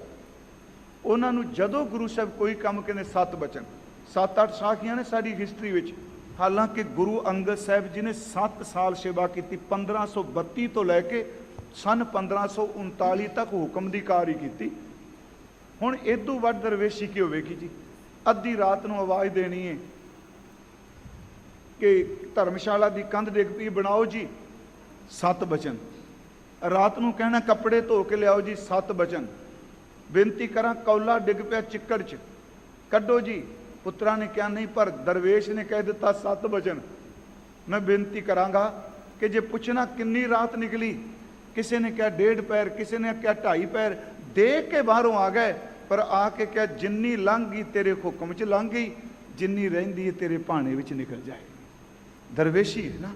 पर मैं अखीर ते बेनती करांगा, जिस दिन गुरियाई मिली है, मैं गुरु इतिहास विचों तां उदाहरण लै रहा कि दरवेश का अर्थ, क्योंकि पंजाब जी अज तरासदी है। भाई साहब हरिंदर सिंह बैठे आ, इत्थे नशे करने वाला भी दरवेश, इत्थे सिरगटां नूं सूटे मारन वाला भी दरवेश, इत्थे नशा पीण वाला भी दरवेश, इत्थे नियाणियां नूं कुराए पाण वाला भी दरवेश अपने आप नूं कहांदा है। गुरबाणी च ध्यान रखियो। मैं फिर अर्ज करांगा, गुरु साहब ने अज क्या सब पखंडी ने ये दुकानां खोल खोल के मंगते बन के मंगते पै। लाहणत इहो जिहा लिबास ते लाहणत इहो जी फकीरी ते। दरवेश तां होवे जिहड़ा रब तो बिना किसी दी आस नहीं रखता। मैं फिर अर्ज करांगा, गुरु अंगद साहब की दरवेशी है। बाबा फरीद साहब का फिर मैं दोबारा जिक्र कर देना। दरवेश इत्थों तक किनू जिंदगी प्यारी ने जी। असी चाहते मेरी जान बच जाए। कई बारी बंदा अपनी जान नूं बचाने दे लई अपने शरीर के अंग भी खत्म करा बैठता है। मान लो किसी बंदे की लत्त खराब होवे, डॉक्टर कहे भी जान तां बचेगी लत्त कट्टांगे तां, बीमारी अगे नहीं वधेगी। वो कहता लत्त कट दिओ पर मेरी जिंद बचा दिओ। सब नूं जिंद प्यारी है ना। बाबा फरीद साहब कहते आ, वाहिगुरू जी तेरे दर दा दरवेश हाँ, एक कृपा करियो जिउंदे जी तेरे दर तो बिना किसे दे दर दा मुताज होना पए, किसे दे बूहे ते बहन तो पहला मेरे शरीर विचों जिंद कढ़ लई, क्योंकि मैं जिंदा केवल तेरे सहारे हाँ। बार पर आए बैसना साई मुझे न दे, जे तू एवै रखसी जियो शरीर होले। उन्हां दी जीवनी लिखदियां प्रिंसीपल सतबीर सिंह उन्होंने गल कोट की। मैं गुरमुखो लाइव एक बेनती करांगा, आपां जे किताबां दे नां लैने आ ना, इनू इस पासे मत ले जाओ भी शायद ये कौमे जी मैं आ पढ़िया मैं आ पढ़िया। मैं ना तां लेना सिखां च जज बड़े ने, वो फैसला दे देंदे ने कथा सुन तो बाद ही। तो जदों तुसीं किताब का हवाला दे दो फिर कन खुलकन लग पैंदे ने, क्योंकि पढ़ी हुंदी नहीं। दरवेशी गाखड़ी उन्हां दी वो पढ़न वाली है। ਉਹਦੇ ਵਿੱਚ ਉਹਨਾਂ बाबा फरीद साहब बारे 2 ਗੱਲਾਂ ਮੈਨੂੰ ਹੈ ਤਾਂ ਬਹੁਤ कोई उस किताब 'ਚ ਉਹਨਾਂ ਗੱਲ की किसी ने कैंची ਦਿੱਤੀ दर फकीर ਨੂੰ। कैंची ਦਾ ਕਹਿੰਦੇ ਜਾਂ ਮੁੱਠਾ ਸੀ सोने ਦਾ मड़िया, ਉਹਨੇ जो ਦਿੱਤੀ फरीद साहब ने वेख के क्या कहन लगे, भले पुरखा दरवेशां दे हाथ 'ਚ कैंचियां नहीं चंगियां लगदियां, सूइयां चंगियां लगदियां। किड्डा रमज भरिया शब्द है। जे देनियां ते सूई दे। हुण मैनूं यही पता भी कैंची कहणगे कैंची तो बिना कट्टिया नहीं जाता, पर याद रखियो जदों भी उदाहरण लईदी उदाहरण का एक पक्ष लईदा, उहदा औगण उह च नहीं बयान करीदा। मैं हुण क्या कैंची कहण वाले भी कह देना जी भाई जी कैंची तो बिना तो कट्टिया ही नहीं जा सकता, कपड़ा किवें बनेगा। याद रखियो बाणी च मच्छी का एक पक्ष है प्यार का, रेमन ऐसी खरस्यों प्रीत कर जैसे मछली नीर, पर दूजा एक औगण भी है मृग मीन भृग पतंग कुंचर एक दोख विनाश। एक दोख उन्होंने जीव के चस्के का है। उस उदाहरण नूं प्रीत नाल जोड़ के नहीं आपां उहदा औगण कढना, क्योंकि हमेशा जदों भी कथा हुंदी है विचार हुंदी है उदाहरण का एक पासे लिया जाता वो किस विषय में कही गई है। उन्होंने कहा दरवेश के हत्थ भी तो सूइयां चंगियां लगदियां ने, ਤੇ ਯਾਦ ਰੱਖਿਓ, ਜਿਹੜਾ ਸੰਤ ਸਾਧ ਦਰਵੇਸ਼ ਬ੍ਰਹਮ ਗਿਆਨੀ ਕਹਾਂਦਾ ਹੋਵੇ ਤੇ ਕੈਂਚੀ ਲੈ ਕੇ ਕੌਮ ਨੂੰ ਚੀਰੀ ਜਾਣ, ਉਹ ਕਾਹਦੇ ਦਰਵੇਸ਼ ਨੇ ਓਏ? ਕੌੜਾ ਸੱਚ ਹੈ।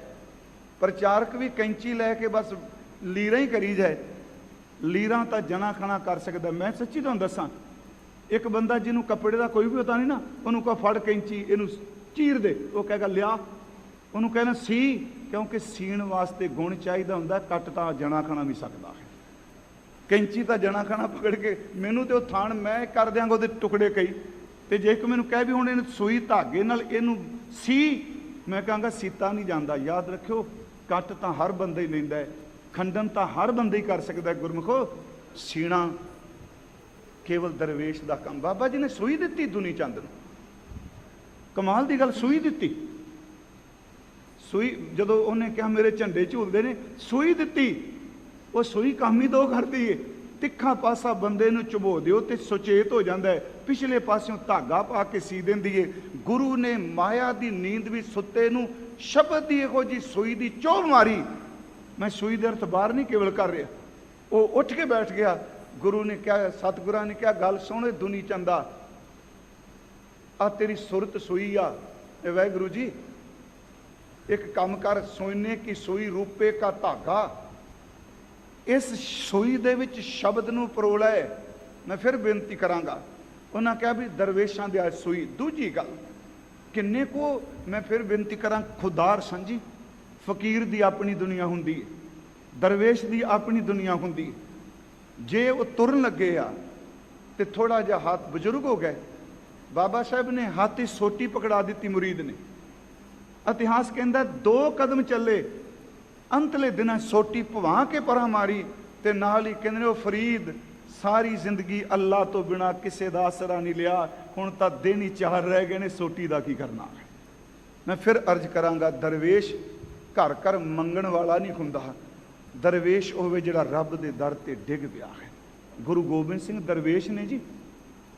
ਕਈ ਵਾਰੀ ਕਹਿੰਦੇ ਜੀ, ਇਹ ਮਹਾਰਾਜ ਜੀ ਦੇ ਉਹਨਾਂ ਵੀ ਘੋੜੇ ਲਏ, ਉਹਨਾਂ ਵੀ ਕਲਗੀਆਂ ਲਾਈਆਂ ਨੇ, ਉਹਨਾਂ ਵੀ ਕਿਲੇ ਬਣਾਏ। ਅੱਜ ਕੱਲ੍ਹ ਉਦਾਹਰਨਾਂ ਦਿੰਦੇ ਨਾ ਆਪਣੇ ਆਪਣੇ ਪਖੰਡੀ ਗੁਰੂਆਂ ਦੀ, ਵੀ ਜੇ ਸਾਡਿਆਂ ਬਾਬਿਆਂ ਨੇ ਕਰ ਲਿਆ। ਮੈਂ ਪਖੰਡੀਆਂ ਦੀ ਗੱਲ ਕਰ ਰਿਹਾ ਵੀ ਉਹ ਨਾ ਕੁਝ ਕੀਤਾ, ਉਹਨਾਂ ਕੋਲ ਘੋੜੇ। ਵੈਸੇ ਤੇ ਤੁਲਨਾ ਮੂਰਖਾਂ ਨੂੰ ਦੇਣੀ ਨਹੀਂ ਚਾਹੀਦੀ।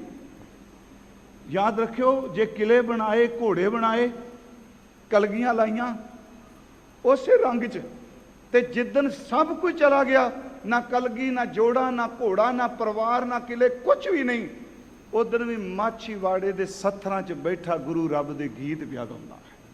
ਉਸ ਦਾ ਮੁਕਾਬਲਾ ਨਹੀਂ। ਨਾ ਸਾਜ਼ੋ, ਨਾ ਬਾਜ਼ੋ, ਨਾ ਫੌਜੋ, ਨਾ ਫਰਸ਼, ਖੁਦਾਵੰਦ ਬਖਸ਼ੰਦ ਹੈ ਐਸ਼ੋ ਅਰਸ਼। ਇਸੇ ਕਰਕੇ ਭਾਈ ਨੰਦ ਲਾਲ ਸਾਹਿਬ ਨੇ ਗੁਰੂ ਗੋਬਿੰਦ ਸਿੰਘ ਜੀ ਨੂੰ ਦਰਵੇਸ਼ ਕਿਹਾ। ਹੱਕ ਹੱਕ ਆਂਦੇਸ਼ ਗੁਰੂ ਗੋਬਿੰਦ ਸਿੰਘ, ਬਾਦਸ਼ਾਹ ਦਰਵੇਸ਼ ਗੁਰੂ ਗੋਬਿੰਦ ਸਿੰਘ।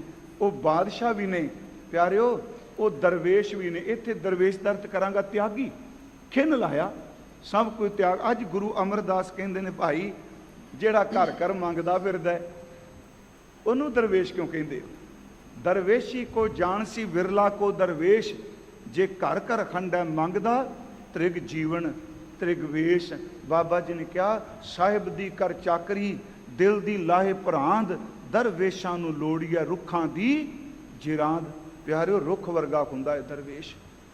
ਇੱਥੇ ਸਤਿਗੁਰੂ ਅੱਗੇ ਬਚਨ ਕਰ ਰਹੇ ਨੇ, ਅਸਲੀ ਦਰਵੇਸ਼ ਕੌਣ ਹੈ? ਜੇ ਆਸਾ ਅੰਦੇਸਾ ਤਜ ਰਹਿ। ਜੇ ਕੋਈ ਬੰਦਾ ਚਾਹੁੰਦਾ ਮੈਂ ਦਰਵੇਸ਼ ਬਣਨਾ, ਆਸਾ ਸ਼ਬਦ ਹੈ ਕਿਸੇ ਚੀਜ਼ ਦੀ ਆਸ ਕਰਨੀ। ਕੋਈ ਸ਼ੈ ਮੈਨੂੰ ਚਾਹੀਦੀ ਹੈ, ਮੈਂ ਉਹਦੀ ਆਸ ਕਰਾਂ ਵੀ ਮੈਨੂੰ ਆਹ ਚੀਜ਼ ਮਿਲ ਜਾਏ। ਮਹਾਰਾਜ ਅਗਲਾ ਸ਼ਬਦ ਹੈ ਅੰਦੇਸਾ। ਅੰਦੇਸ਼ਾ ਦਰ ਤੇ ਚਿੰਤਾ। ਕਹਿੰਦੇ ਨੇ ਦਰਵੇਸ਼ ਉਹ ਵੇ ਜਿਹੜਾ ਇਹ ਵੀ ਆਸ ਲਾਦਾ ਮੈਨੂੰ ਕੁਝ ਮਿਲਣਾ ਹੈ। ਅੰਦੇਸ਼ਾ ਦਰ ਤੇ ਚਿੰਤਾ ਤੋਂ ਮੁਕਤ ਹੋ ਜਾ, ਕੋਈ ਚਿੰਤਾ ਨਹੀਂ। ਜੇ ਆਸਾ ਔਰ ਅੰਦੇਸ਼, ਫਿਰ ਮੈਂ ਬੇਨਤੀ ਕਰਾਂਗਾ, ਪਰਾਈ ਆਸ ਵੀ ਤਿਆਗ ਦੇ ਤੇ ਅੰਦਰ ਦਾ ਅੰਦੇਸ਼ਾ ਚਿੰਤਾ ਵੀ ਤਿਆਗ ਦੇਵੇ। ਗੁਰਮੁਖ ਭਿਖਿਆ ਨਾਉ। ਮਹਾਰਾਜ ਕਹਿੰਦੇ ਨੇ ਉਹ ਦਰਵੇਸ਼ ਹੈ ਜਿਹੜਾ ਨਾ ਆਸ ਕਰਦਾ ਨਾ ਅੰਦੇਸ਼ਾ, ਉਹ ਗੁਰੂ ਦੇ ਸਨਮੁਖ ਹੋ ਕੇ ਨਾਮ ਦੀ ਭਿਖਿਆ ਮੰਗਦਾ ਹੈ। ਘਰ ਵਿੱਚ ਘਰ ਘਰ ਜਾ ਕੇ ਰੋਟੀਆਂ ਨਹੀਂ ਮੰਗ ਰਿਹਾ, ਉਹ ਘਰ ਘਰ ਵਿੱਚ ਬੈਠਾ ਕਿਸੇ ਤੋਂ ਜਾ ਕੇ ਮੰਗਤਾ ਬਣ ਕੇ ਨਹੀਂ ਖਾ ਰਿਹਾ। ਉਹ ਹੈ ਜਿਹੜਾ ਗੁਰੂ ਦੇ ਸਨਮੁਖ ਝੋਲੀ ਅੱਡ ਕੇ ਕਹਿੰਦਾ ਹੈ ਕਿ ਸੱਚੇ ਪਾਤਸ਼ਾਹ ਤੇਰੇ ਦਰ ਦਾ ਸਵਾਲੀ ਬਣ ਕੇ ਆ, ਮੇਰੀ ਝੋਲੀ ਵਿੱਚ ਨਾਮ ਪਾ ਦਿਓ। ਆਸਾਂ ਅੰਦੇਸ਼ਾ ਤਿਆਗ ਦੇਵੇ, ਗੁਰਮੁਖ ਬਣ ਕੇ ਨਾਮ ਦੀ ਭਿੱਖਿਆ ਨਾਮ ਮੰਗਣ ਜਾਏ। ਵੈਸੇ ਸਤਿਗੁਰਾਂ ਨੇ ਬੜੇ ਪਿਆਰੇ ਇੱਕ ਸ਼ਬਦ ਹੈ ਮਹਾਰਾਜ ਦਾ, ਭਉ ਤੇਰਾ ਭਾਂਗ ਖੱਲੀ ਮੇਰਾ ਚੀਤ, ਮੈਂ ਦੀਵਾਨਾ ਭਇਆ ਅਤੀਤ। ਕਿਸ ਦਿਨ ਦੀਵਾਨੇ ਦਾ ਆ ਗਿਆ ਨਾ ਸ਼ਬਦ, ਆਪਾਂ ਉਦੋਂ ਬਾਣੀ 'ਚ ਦੇਖਾਂਗੇ ਮਸਤਾਨੇ ਦੀਵਾਨੇ ਕੌਣ ਹੁੰਦੇ। ਮੈਂ ਦੀਵਾਨਾ ਭਇਆ ਅਤੀਤ, ਇਹ ਗੱਲ ਚੇਤੇ ਰੱਖਿਓ। ਭਉ ਤੇਰਾ ਭਾਂਗ, ਆ ਕਹਿੰਦੇ ਵੀ ਫਕੀਰਾਂ ਨੂੰ ਕੋਈ ਨਹੀਂ ਜੀ, ਭਾਵੇਂ ਭੰਗ ਪੀ ਜਾਣ, ਭਾਵੇਂ ਸੂਟੇ ਮਾਰੀ ਜਾਣ। ਮਹਾਰਾਜ ਨੇ ਉੱਥੇ ਵਿਆਖਿਆ ਕੀਤੀ, ਉਦੋਂ ਵੀ ਗੁਰੂ ਸਾਹਿਬ ਨੂੰ ਭੰਗ ਦੇਣ ਲੱਗੇ। ਹਜ਼ੂਰ ਨੇ ਕਿਹਾ ਕਿਹੜੀ ਭੰਗ ਦੇਣ ਲੱਗਿਓ, ਮੇਰਾ ਦਿਲ ਥੈਲੀ ਹੈ ਤੇ ਰੱਬ ਦਾ ਨਿਰਮਲ ਭਾਉ ਮੈਂ ਭੰਗ ਵਿੱਚ ਪਾ ਕੇ ਪਾਇਆ, ਮੈਨੂੰ ਤੁਹਾਡੇ ਭੰਗ ਦੀ ਲੋੜ ਹੀ ਕੋਈ ਨਹੀਂ। ਭਉ ਤੇਰਾ ਭਾਂਗ ਖਲੜੀ ਮੇਰਾ ਚੀਤ, ਮੈਂ ਦੀਵਾਨਾ ਭਇਆ ਅਤੀਤ। ਕਰ ਕਾਸਾ, ਮੈਂ ਹੱਥ 'ਚ ਖੱਪਰ ਪਕੜਿਆ, ਮੰਗਣ ਮੈਂ ਵੀ ਤੁਰਿਆ, ਪਰ ਇਹਨਾਂ ਦਰਵੇਸ਼ਾਂ ਦੀ ਤਰ੍ਹਾਂ ਰੋਟੀ ਮੰਗਣ ਨਹੀਂ ਤੁਰਿਆ।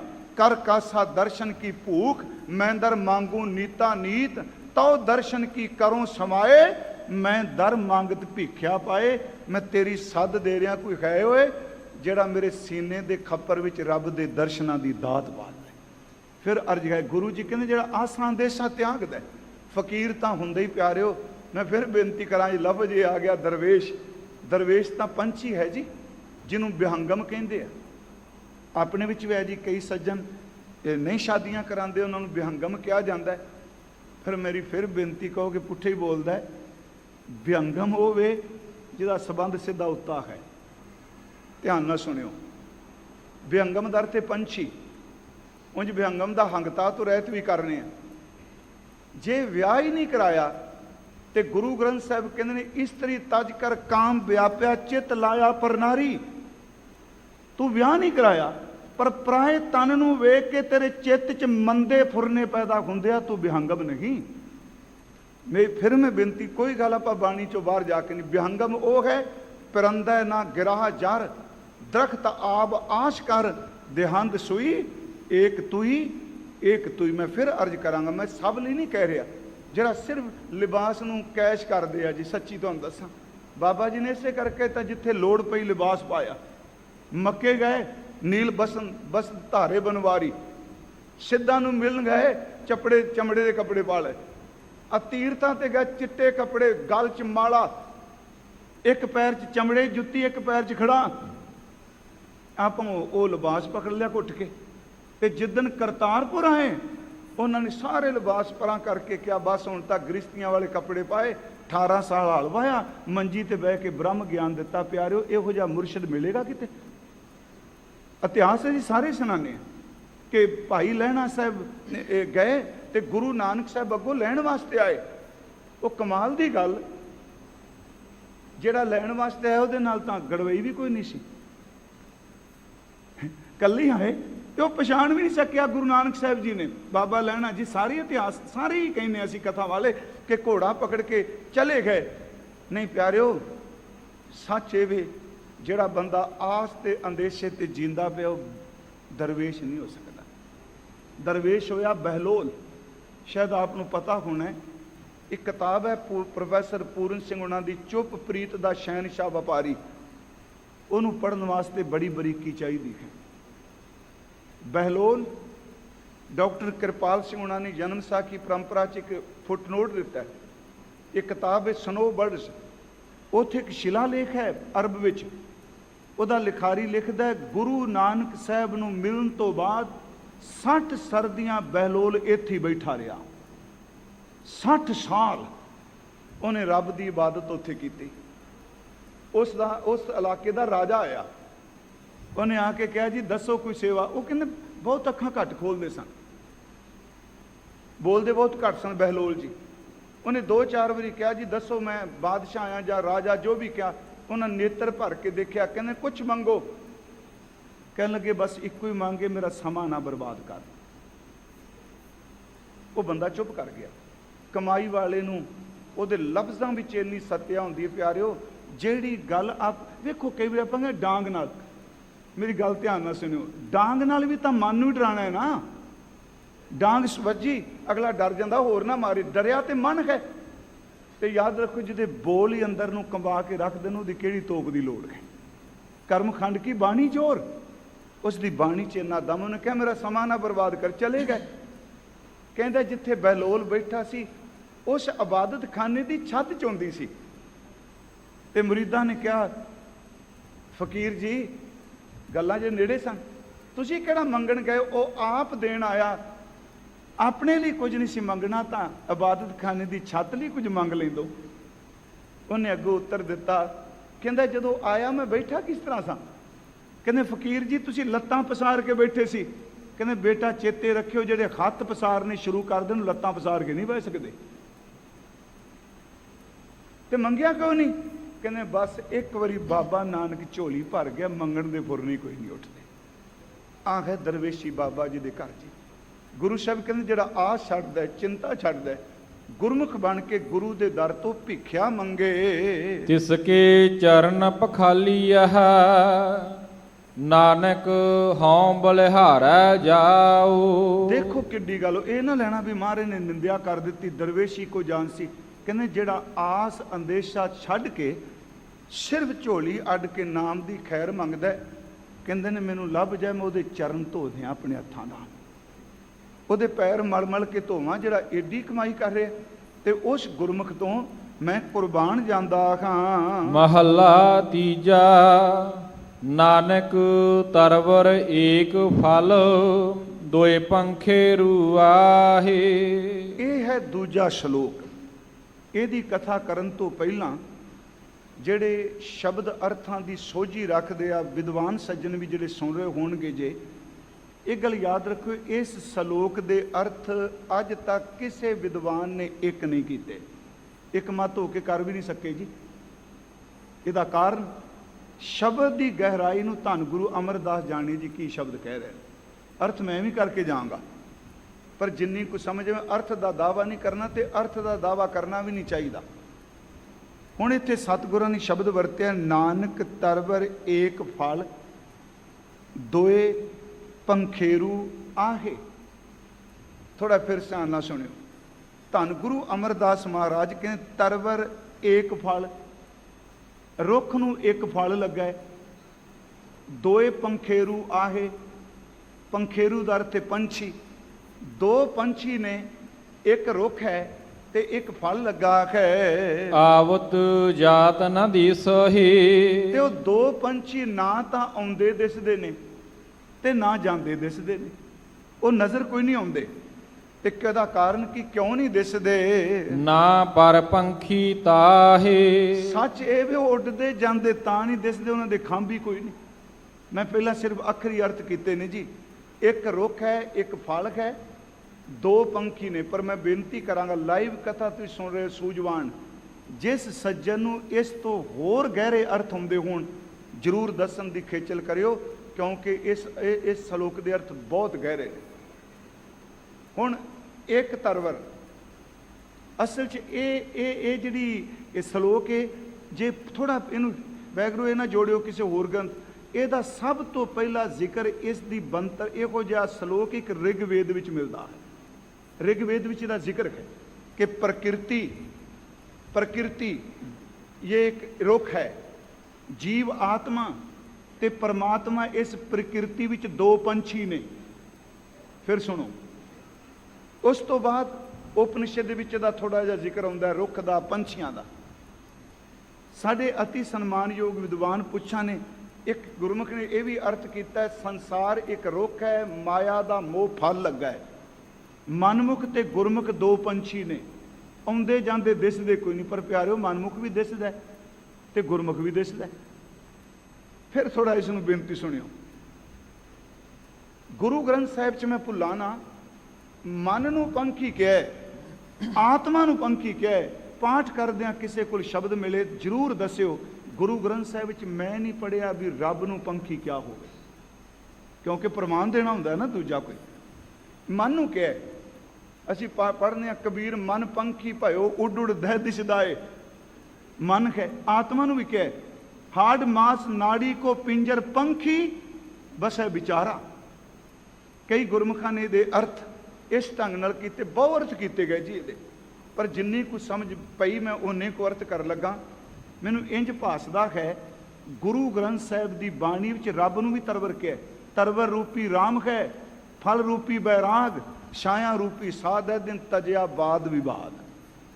ਹੁਣ ਇੱਥੇ ਜੇ ਅਰਥ ਆਪਾਂ ਇਉਂ ਕਰ ਲਈਏ, ਗੁਰੂ ਸਾਹਿਬ ਸ਼ਬਦ ਵਰਤਦੇ ਪਿਆ ਕਿ ਨਾਨਕ ਤਰਵਰ ਏਕ ਫਲ।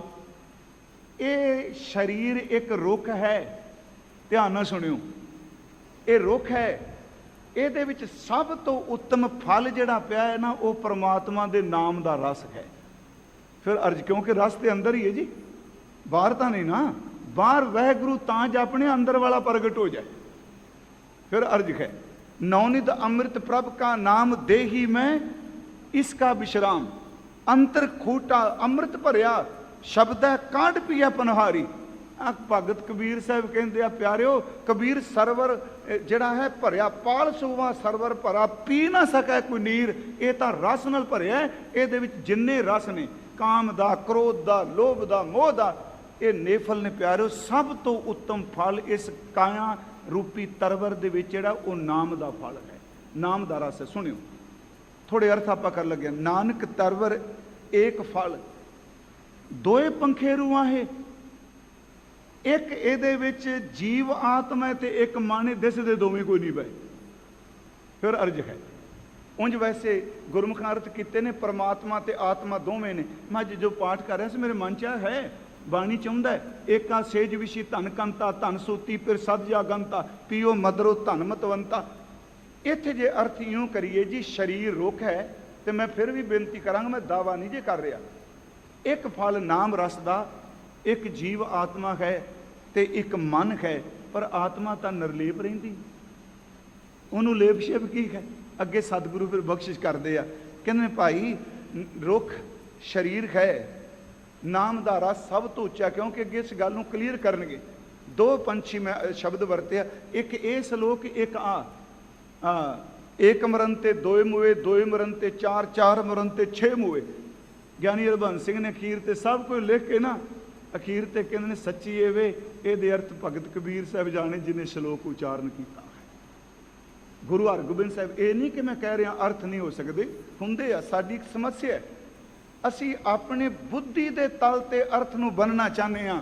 ਪਰ ਯਾਦ ਰੱਖਿਓ, ਬੁੱਧੀ ਦੇ ਤਲ ਵਾਲਿਆਂ ਦਾ ਇੱਕ ਲਫ਼ਜ਼ ਵੀ ਬਾਣੀ 'ਚ ਦਰਜ ਨਹੀਂ ਕੀਤਾ।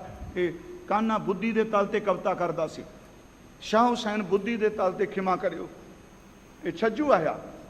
ਗੁਰੂ ਹਰਗੋਬਿੰਦ ਸਾਹਿਬ ਨੇ ਕਸ਼ਮੀਰ ਜਪਜੀ ਸਾਹਿਬ ਦੇ ਅਰਥ ਕੀਤੇ, ਕਥਾ ਕੀਤੀ ਕਈ ਦਿਨ। ਪਰ ਜਿਸ ਦਿਨ ਕਥਾ ਦਾ ਭੋਗ ਪਾਇਆ, ਨਾਲ ਕਿਹਾ, ਸਿੱਖੋ ਬੌਰ ਸ਼੍ਰੀ ਮੁਖ ਬਚਨ ਪਖਾਨੋ, ਅਰਥ ਜਾਹੇ ਗੁਰੂ ਨਾਨਕ ਜਾਨੋ। ਇਹਦੇ ਅਰਥ ਗੁਰੂ ਨਾਨਕ ਸਾਹਿਬ ਜਾਣਨ। ਸਰੀਰ ਰੁੱਖ ਹੈ, ਨਾਮ ਫਲ ਸਭ ਤੋਂ ਉੱਚਾ ਹੈ। ਜੀਵ ਆਤਮਾ ਤੇ ਮਨ ਦੋ ਪੰਛੀ ਨੇ, ਨਾ ਮਨ ਦੇ ਖੰਭ ਦਿਸਦੇ ਨੇ, ਨਾ ਆਤਮਾ ਦੇ ਦਿਸਦੇ ਹਨ। ਬਹੁ ਰੰਗੇ ਰਸ ਭੋਗਿਆ। ਹਾਂ, ਉਹ ਮਨ ਜਿਹੜਾ ਹੈ, ਹੁਣ ਅਰਥ ਸੁਣਿਓ, ਬਹੁ ਰੰਗਾਂ ਦੇ ਵਿੱਚ ਵਰਤ ਕੇ ਰਸ ਭੋਗਦਾ ਪਿਆ।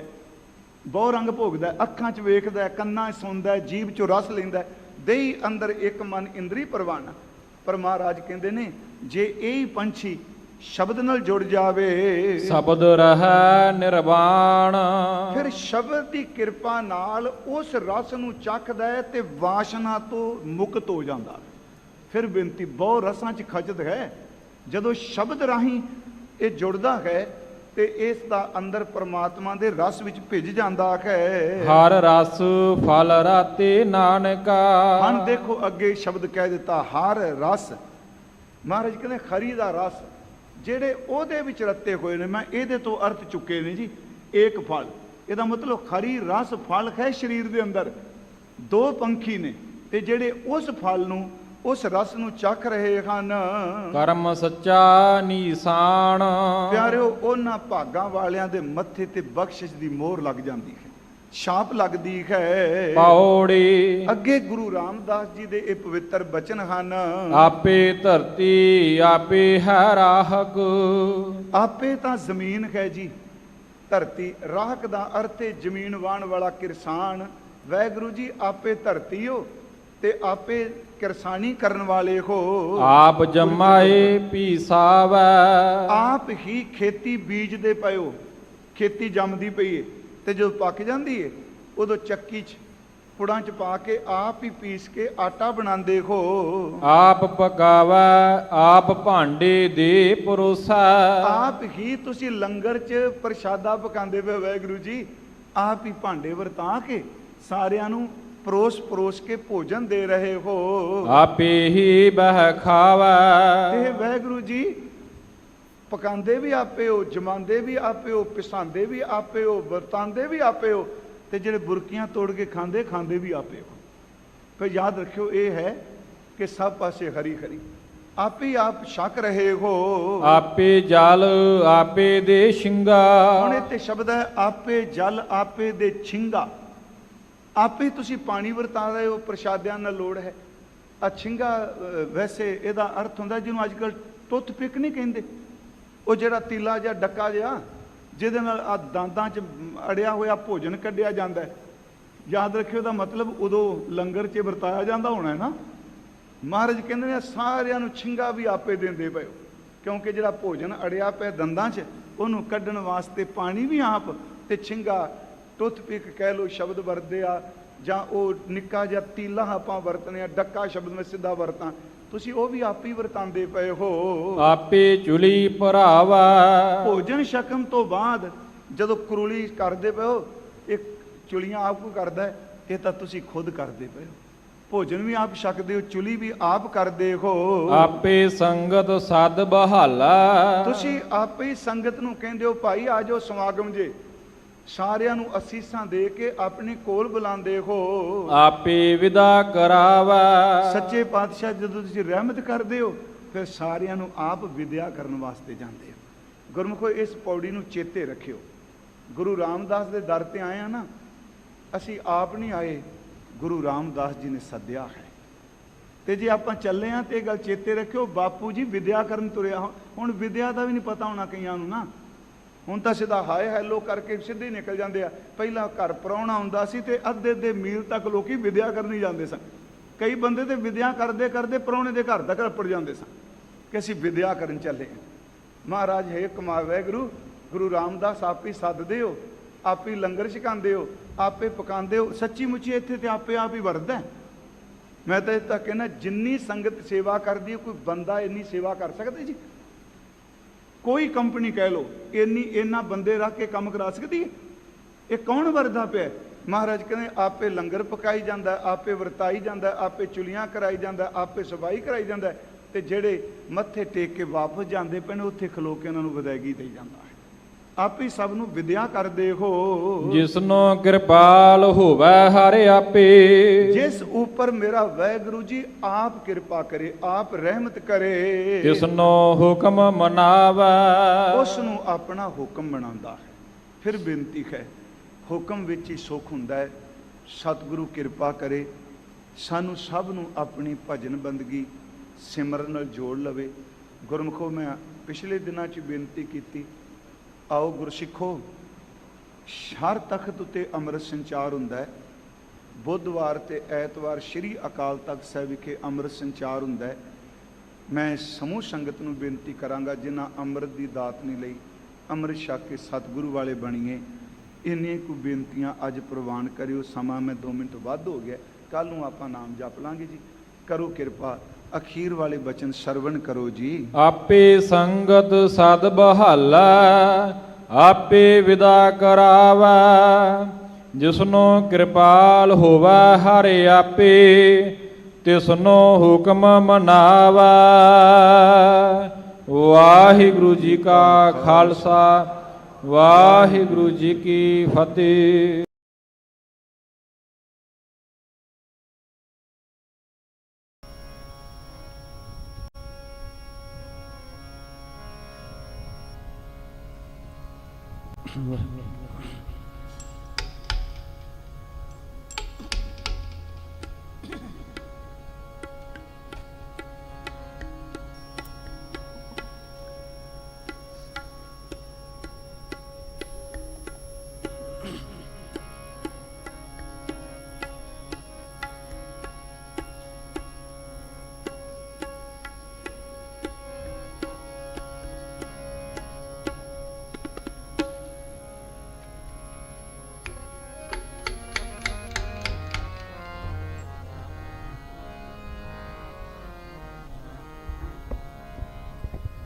ਵਾਹਿਗੁਰੂ